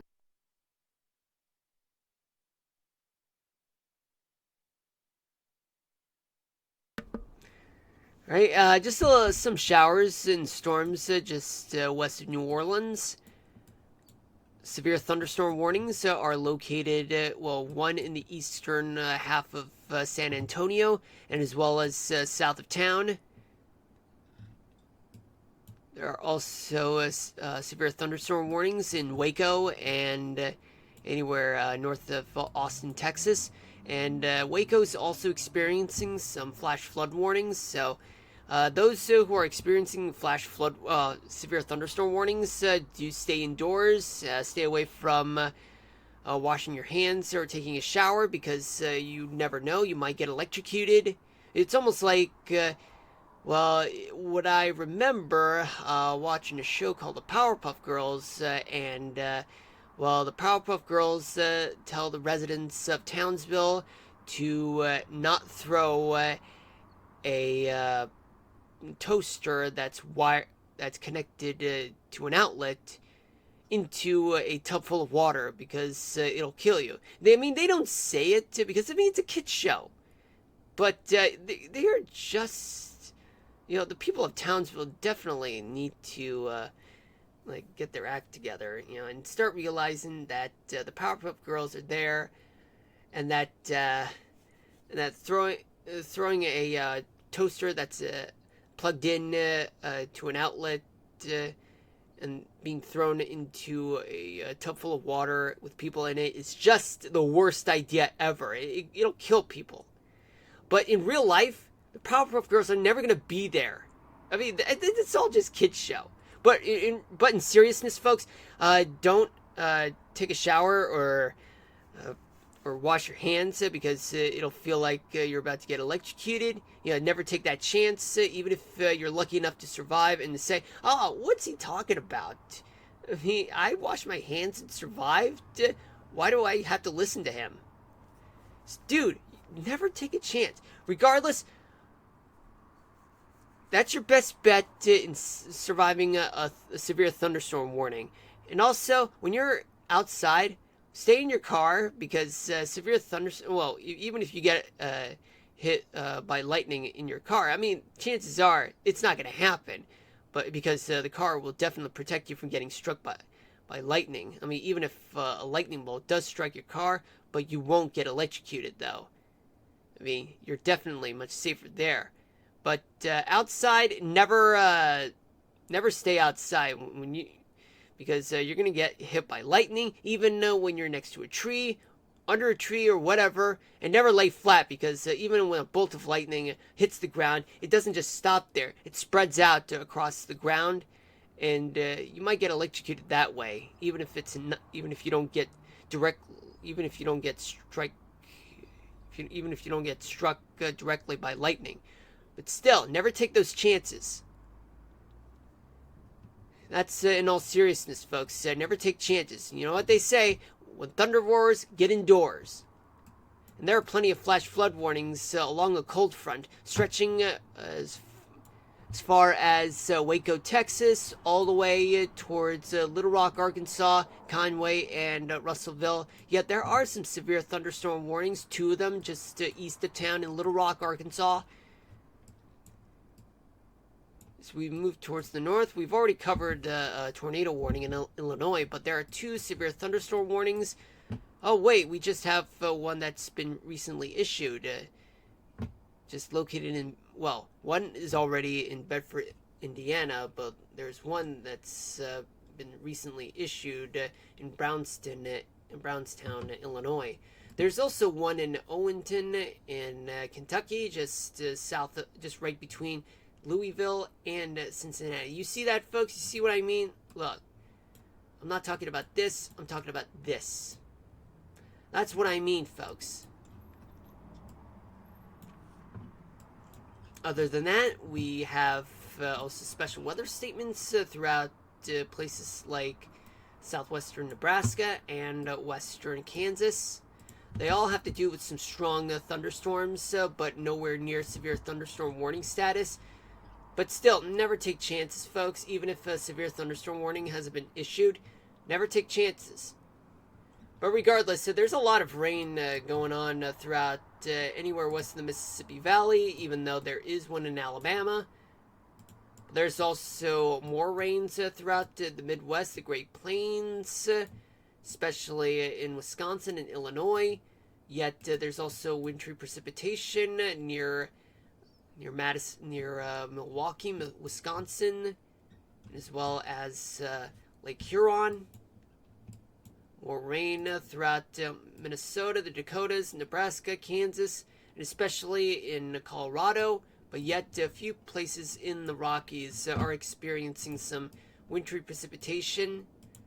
Just north of Eagle and Glenwood Springs, Colorado. There are also some showers and a few storms, but yet there's also some snow showers throughout the mountainous portions of the Rockies. And that's a similar story throughout Montana. Scattered showers throughout Montana and eastern Idaho. The Great Basin, like in states like Utah and Nevada, are also dealing with some showers and storms, all the way to the leeward side of the Sierra Nevadas. But yet the Sierra Nevadas, in the mountainous parts, they have some wintry precipitation. Arizona, they have some spotty scattered showers in the northern half of the state, but nowhere near widespread. And that's also the similar story throughout the southeastern portion of California in the Mojave Desert. In the Pacific Northwest, all is quiet. But now let's talk about, well, what we would assume is that this is the forecast for what was projected for, well, let's say 8 p.m. Eastern Daylight Time, which is 0 Zulu time. Plenty of warm temperatures throughout the south, the Ohio Valley, mild temperatures throughout the Mississippi Valley and parts of the Great Plains, and as well as the coastal portion of the Northeast, with the exception of New Hampshire and Maine. There's also plenty of warmth throughout the Southwest, California, and even the West Coast and the leeward side of the Cascades, and parts of the Great Basin as well. Now let's see what we got for dew point. But remember, folks, actual weather data varies, and they're more factual than what I'm giving to you right now, because this is all just based on what was estimated to be, what was forecasted to be. But actual temperature readings are actually the ones that give you more accurate details. They give you accurate weather data than what I'm giving to you right now. This is all just estimate. But regardless, this is more of an idea of what's happening right now in contrast to this is what it is right now. I mean, there is plenty of humidity throughout the south, throughout the Midwest, but some parts of the Northeast, they have a little bit of moisture, but the relative humidity that we have right now, well, guess what? That's not going to happen, because I mean, we do have red flag warning. I mean, although we may not have strong winds, but still, we haven't had much rain. And even though we had some rain, but it's nearly not enough to make up for the deficits that we've had for months. Even with some snow that had occurred throughout the winter, but nowhere near as much as we would have had throughout the past couple of years. I mean, we do have some moisture throughout the West Coast and parts of the Great Basin as well, and also east of the Rockies and the leeward side of the Cascades. Now let's take a look at sustained winds and see what was estimated. Well, in the Northeast, we of course, there were calm winds, but however, this morning this was a bit of a different story, but not much. In the Southeast, also the same story. I mean, all I can say is, folks, is that even though this is more of an estimated type of sustained winds from about a couple hours ago, but this is completely different than what's going on right now. I mean, what I have here for severe thunderstorm warnings in places like Texas, well, there are winds that vary from like 50 to 60, or even sometime in some places 70 miles an hour. But I don't think 70 mile per hour gusts are there. But actual weather data can tell you more of the truth than what I'm saying to you guys right now. Hold on, let me mute the mic.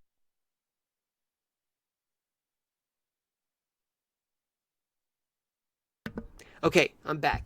Sorry about that. Okay, so in the Midwest, same story throughout the Great Plains region, even though there are no, well, even though in the Ohio Valley there are severe thunderstorm warnings, and maybe some no flash flood warnings. Regardless, folks, yeah, it's best to rely on actual weather data. I mean, that had occurred recently rather than what was estimated to be, because, I mean, this is all just calculation. I mean, what we have here is that there was an estimate of winds of around 20 to 30 miles per hour in the South Dakota, eastern Colorado, and western Kansas. Throughout the Northwest, much of the area is relatively calm. The Southwest, similar story, with the exception of anywhere east of the Sierra Nevadas, and especially in the Mojave Desert. They have stronger sustained winds of around up to 40, oftentimes 50 miles per hour, especially in Indio. Wind gusts, let's take a look at what was estimated to be. What we have here is that we have, stronger gusts up in places like Mount Washington and in the uplands part of Maine. Elsewhere, I mean, it's not much elsewhere, especially in the southeast, but in the Mississippi Valley, there was an estimate to be apparently, I would say, about 25 to 30 miles per hour, especially in Arkansas, in Texas, but southern Texas, yeah, I would say southern Texas similarly. In the Great Plains region, up to 30 to 40 miles per hour in places like eastern Colorado, northwestern Kansas, western Nebraska, and South Dakota. Just a little bit of gusts of up to 20 miles an hour in southern Minnesota, and as well as Wyoming, and and up to 30 in parts of the Great Basin, and in the Mojave Desert, up to 40 miles an hour, and near Indio, up to 50 miles per hour in gusts. And the coastal portion of Northern California, it's not much, especially going up to Oregon. But still, gusty winds are no fun if you're just enjoying a nice day, or even just trying to get through the rough weather. No one wants gusts. Precipitation totals, so what was to be estimated? Well, I can tell you this, folks, is that by, let's say by 4 p.m., there would be an estimate of like whatever there has the highest amount, it would be up to 4 to 5 inches of rain just northeast of Tyler, and especially east of the Dallas-Fort Worth Metroplex. 50 inches of rain may not be so practical, but in terms of the estimate, but never rule it out, though. But anywhere else, it's up to 3 inches of rain, especially northeast of Austin. In Texarkana, El Dorado, up to 4 to 5 inches of rain. And there's also plenty of 3 inches of rain throughout anywhere south of Fort Smith, Arkansas. There's plenty of rains of up to 1 inch of rain throughout places like Missouri, Illinois, and Indiana, and even some rainfall that have, or rather estimated to reach past 2 inches of rain in Wilkesboro, North Carolina. I mean, flash flood warnings are there for a reason. The National Weather Service and many observers would tell you what's going on and what are the real details of the situation in each of the areas that are there. And just about up to a half an inch of rain throughout the Great Plains region, the Rockies, the Great Basin, Sierra Nevadas. And now let's switch to the snowfall amounts estimates, actually. what I would say is that, well, not much is going on in terms of snowfall, folks. Even in the Great Lakes region, wherever there is wintry precipitation, but it's all in the form of sleet, freezing rain. But in the Rockies, there was an estimate of up to 8 inches of snow in the Rockies in Colorado, Wyoming, and oh man, for a moment there, I thought I was gonna have problems, but not much. Up to 6 inches of snow, just located in Red Lodge, Montana. Sierra Nevadas, up to 8 inches of snow up in the Sierra Nevadas in the mountains. But in some areas, wherever there are snow in the mountains, in the Great Basin, it's only up to 3 inches of snow. Not much going on. Now let's take a look in the days ahead. But first, we start off with what's going on with the upper atmosphere at 500 millibars. Sorry about that, folks. Let me switch gears to here, 8 p.m. Eastern Daylight Time. That should not be a thing here. Alright, so let me draw you guys what it looks like in terms of the jet stream. Okay, so from what it looks like is that there is a storm that's located in the central part of the United States. There's a trough over the Rockies, ridge over the Pacific Northwest, and another ridge over but off the East Coast. Now, as we move towards 24 hours from now, we see this, and this. So that means there could be a storm that would be over the Ohio Valley. A ridge would build up over the Pacific Northwest, in the interior, in the northern Rockies. It'll get bigger, but there would be a small ridge over the Mid-Atlantic and the Northeast. Okay, I thought it was background music there. And then, well, that would be tomorrow night. But by Friday night, I forgot that today is Wednesday. By Friday night, there will be, let me draw this for you guys. Okay, there we go. There would be a storm in the Great Lakes region, and even in the Pacific Northwest. There's going to be a trough just off of the Pacific Northwest, a big ridge, a deep ridge over the Northern Rockies, a trough over the Great Plains, and a ridge over New England. And finally, on Saturday, by Saturday night, there will be drum roll, please. I don't know. This is a little too vague for me. There's going to be a ridge that'll be deep. It's big over the Great Plains, in the Canadian Plains as well. A trough would be over British Columbia, and another trough located just over Quebec. So, in other words, there could be a storm right over, let's say, the Canadian Rockies, and another storm over the Canadian Maritimes. Now, what does this mean for us?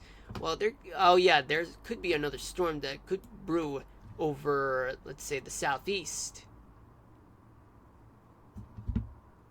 Because we do have a large trough, a flat trough over the southwest. And a ridge, small subtropical ridge over the southeast. Now let's take a look at the temperatures in the next few days. So we start off with tomorrow morning, in which tomorrow morning there will be mild temperatures throughout places like the South, the Ohio Valley, the Mississippi Valley, the Southern Plains, and as well as the East Coast, with the exception of Maine. There will also be warm temperatures throughout California and the Southwest. But there would also be freezing temperatures throughout the interior portions of the West, and a little bit in Maine. Sorry about that. By tomorrow night, plenty of warmth to go around throughout the west coast, the Great Basin, the Southwest, the Great Plains, plus the rest of Montana, the Mississippi Valley, the southern half of the Great Lakes region, and mild temperatures throughout the Northeast. The Rockies will be the only place where there will be chilly temperatures, especially in the northern half of the Great Lakes region. By Friday morning, there will be warm lows throughout the South, the Ohio Valley, the mid-Mississippi Valley, the southern half of the Great Lakes region, as well as parts of the Northeast, but with Maine dealing with some chilly temperatures. And the West Coast will deal with mild temperatures in the Southwest as well, but the interior West, including the Rockies and as well as the Northern Plains and the Northern Great Lakes region, they will endure freezing temperatures. Friday night,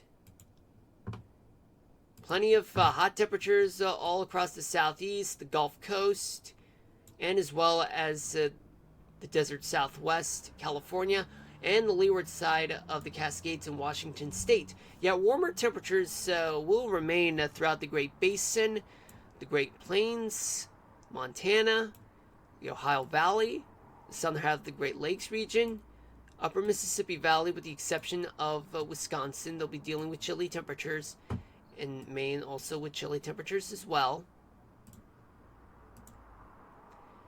By Saturday morning, warm lows throughout places like the Gulf Coast, the Southeast, the Ohio Valley, and the East Coast, and also the desert Southwest and California, and the leeward side of the Cascades. Sorry about that. And finally, by Saturday night, warm temperatures are mostly widespread throughout the country with the exception of the Cascades and a little bit in northern Maine. But it's going to get really hot in the desert Southwest and very, very, very warm temperatures, hot temperatures throughout the northern plains of Montana. Now let's head over to, well, let's say, oh yeah, dew point. We do have plenty of moisture to go around throughout the Great Plains, the Mississippi Valley, the Ohio Valley, and the Mid-Atlantic. Excessive moisture will still occur throughout the western half of the Gulf Coast, and some moisture will be present throughout the West Coast. Tomorrow night, moisture will slowly move to the east, but there will still be plenty of moisture throughout the Mississippi Valley. A little bit of moisture starts moving in towards the northeast, and moisture starts building up throughout the West Coast.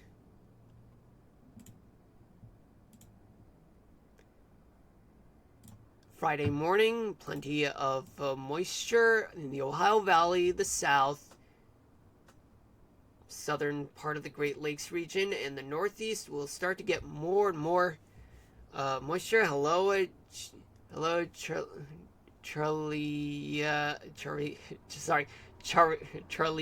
How are you doing? I am doing well. Starting to get better though, because I just got sick. Yeah, just sometime over probably on Sunday, and then it got worse by the time when I was still working, and but as soon as lunchtime hit, it got worse, so I went home and then rested. Of course, I did stream, but after the stream was over, I wasn't feeling well, and then after that, the next day, I had to call in sick, and then I had to rest for about half the day because my body was all like, oh my god, my body is so tired. Well, and also sick, because all of this is because it started with like something going on in the nose, Then it got to a point where it got stuffy, it got runny, and then I had fever. And now it's going down to the throat. And now I'm starting to get some itchy throat, sore throat. But the stream must go on. So anyway, how are you doing? You did a lot of stuff in a day. Oh yeah, I did a lot of stuff in the day. I went back to work, but luckily I was, not sick enough to go for another sick day.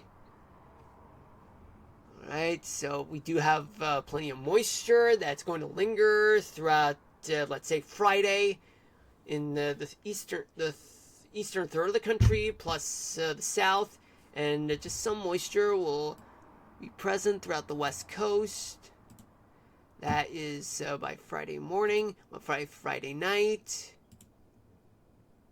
Similar story, except more moisture will be heavily concentrated along the east coast. So this is going to be a buildup.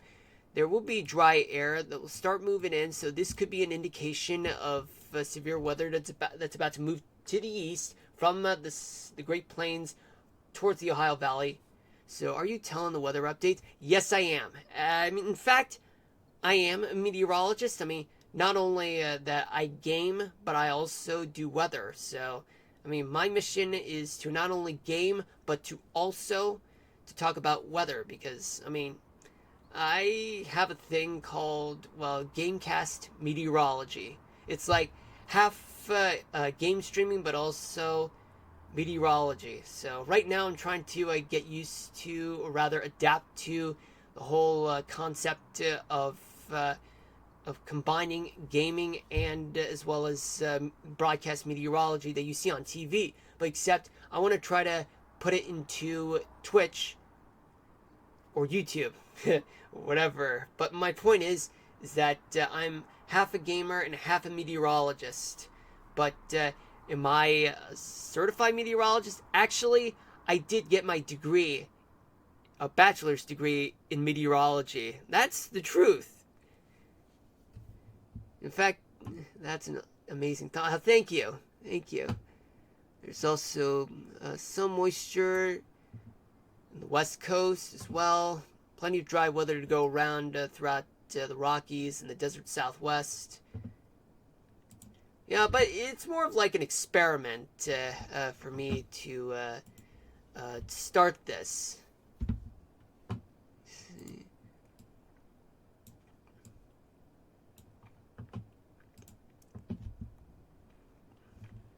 So by Saturday morning, there will be moisture. It's still around throughout the Gulf Coast, as well as the Ohio Valley and the Mid-Mississippi Valley, the southern part of the Great Lakes region, and as well as the Northeast.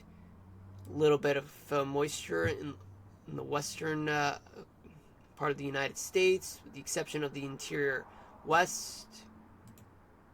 Finally, by Saturday, less moisture starts becoming a thing in the western half of the South, and I'm not talking about the Southwest.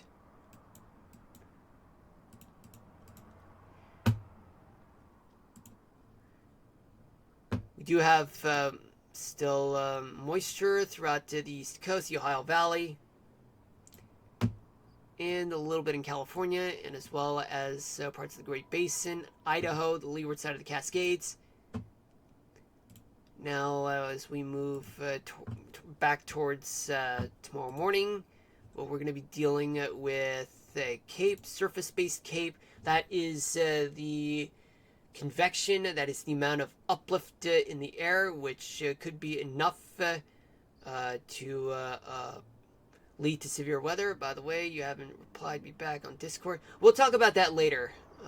Right now, I gotta wrap up the stream, but it's gonna be a lengthy discussion of me talking about the weather, so you might want to hold up on that. Anyway, hold on, okay. Anyway, we do have plenty of convection throughout the Gulf Coast. Some convection, just a little bit of trace convection throughout the throughout the Rockies, the Great Plains. The Ohio Valley has a good amount of cape. Not much going on throughout the Southwest. Tomorrow night. Yeah, tomorrow night is going to be really, really problematic for those who are in the South in places like Texas, Louisiana, Arkansas, and Oklahoma, and even Missouri. Those places are going to be, those places are going to be ground zero for a lot of tornadoes, a lot of severe weather in that area. Buckle up for those of you who live in that area. But other than those states, still plenty of cape to go around throughout the Ohio Valley, the Southeast, the Mid-Atlantic, and some throughout the Great Plains, the Rockies, parts of the Southwest, California, Great Basin, Idaho, Montana, and just a little bit along the coastal portion of Oregon.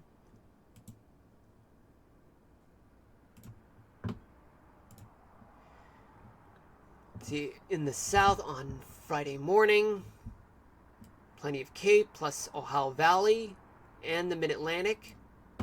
Just a little bit of cape, but it's quite negligible in the northern portion of the Midwest, as well as the Southwest as well. But the only thing that matters is the large amount of cape in the South. As we move towards Friday night, a lot of cape, still some severe weather activity in the South, and as well as the Mid-Atlantic.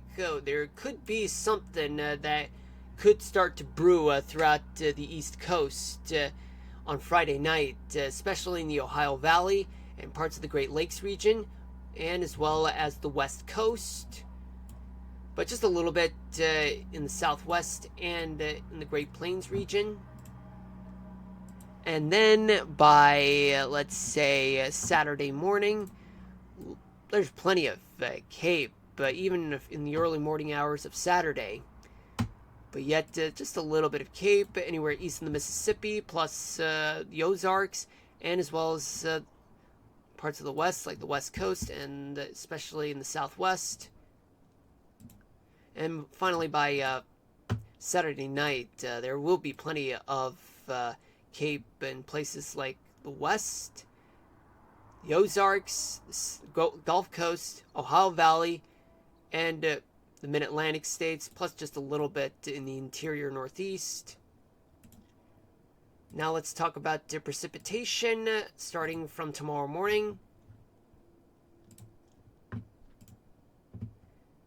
Now, what we have here is that we do have plenty of storms that will occur throughout places like the South, the Midwest, especially in parts of the Appalachians. The Rockies will endure some snow in some areas, particularly in the mountainous parts.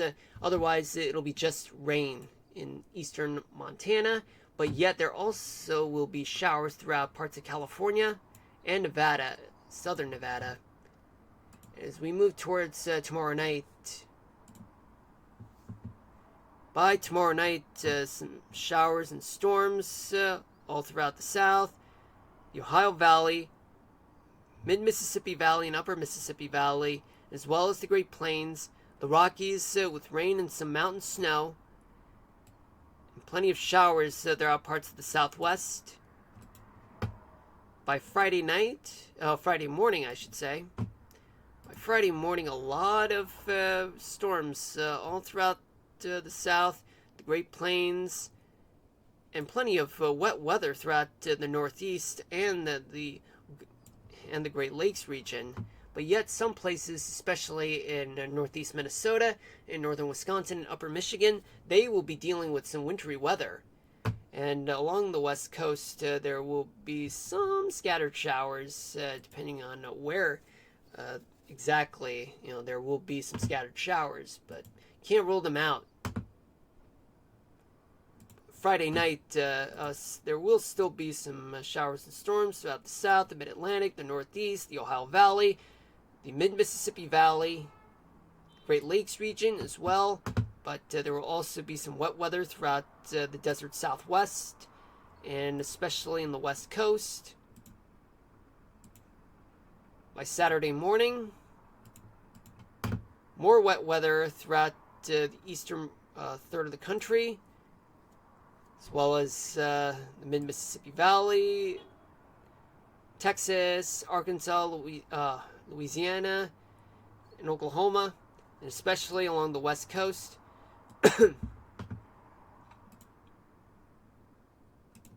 By Saturday night, along the coast, along the East Coast, there will still be some showers and storms, especially going into the Gulf Coast and even Florida.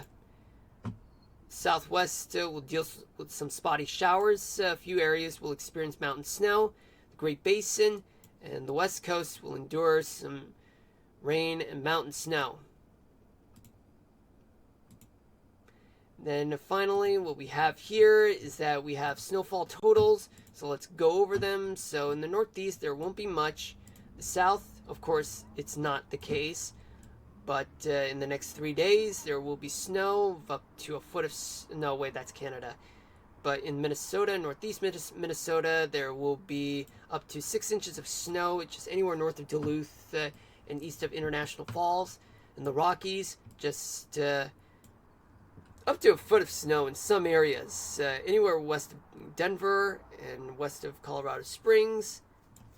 But they're all scattered, especially in Wyoming, with up to a foot of snow.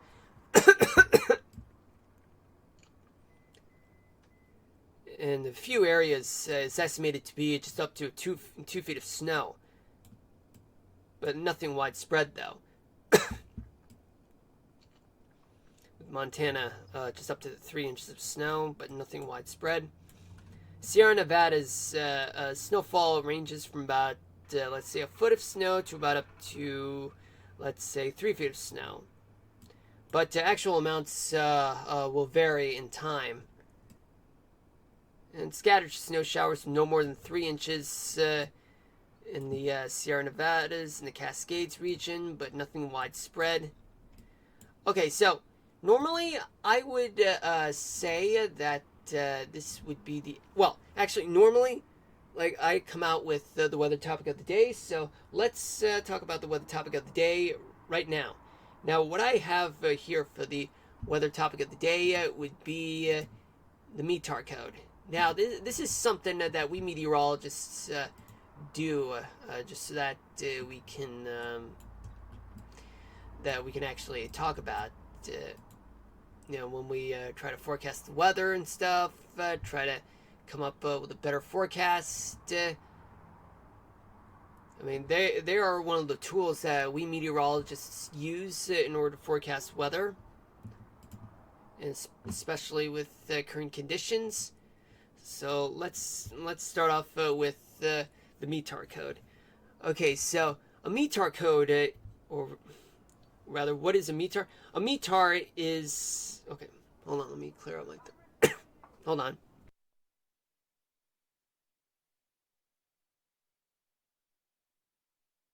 Sorry about that.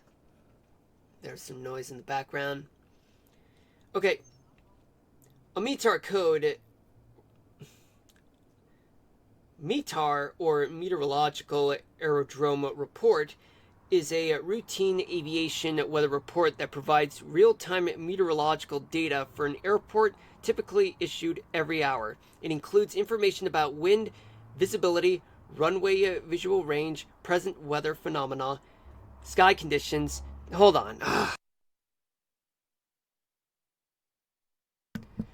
So sorry about that, folks. Apparently, background noise is not being my friend today. Okay. A METAR, or Meteorological Aerodrome Report, is a routine aviation weather report that provides real-time meteorological data for an airport, typically issued every hour. It includes information about wind, visibility, runway visual range, present weather phenomena, sky conditions, temperature, dew point, and altimeter settings. Oh boy, I'm so sorry about that. The way I just said it is just horrible. I'll just repeat that again. My brain's all messed up. A METAR, or Meteorological Aerodrome Report, is a routine aviation weather report that provides real-time weather. Okay. I'm so sorry. A METAR, or Meteorological Aerodrome Report, is a routine aviation weather report that provides real-time meteorological data for an airport, typically issued every hour. It includes information about wind, visibility, runway visual range, present weather phenomena, sky conditions, temperature, dew point, and altimeter settings. There! Okay. I'm so sorry I had to keep repeating myself, folks, but sometimes either I stammer or background noise just shows up and interrupts things. Alright, folks, I am currently done with the stream. I want to thank you guys for watching, and I do appreciate y'all for showing up, whether you guys were live or just to watch on your own time. I mean, it's just that, this is a whole new concept for anybody, or especially myself. But regardless, folks, all I can say is that, right now, trying to figure things out on what am I going to do with this stream, and as well as everything else. But the next time I'll be streaming is on Friday. I'll definitely be streaming from 6 to 8 p.m. But I doubt that I'll be able to stream for you guys from 11 to noon, because for one thing, I could if I want to, but that would mean that I would need to stream from 6 to 7:30 p.m. and then after that, I stream from 10 to midnight, or 10 to 11:30 p.m. But it's for the safe bet that I might stream for you guys 6 to 8 p.m. But for those of you who are new here, hit me with a follow and turn on the notifications so that you guys will know I'll be streaming the next time. But anyway, for this weekend, we will continue with Kingdom Hearts, but Friday we will continue with Minecraft and finish up the interchange.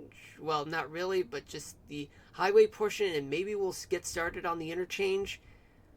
But other than that, I will see you guys on Friday. But tomorrow, definitely not streaming for you guys at that time.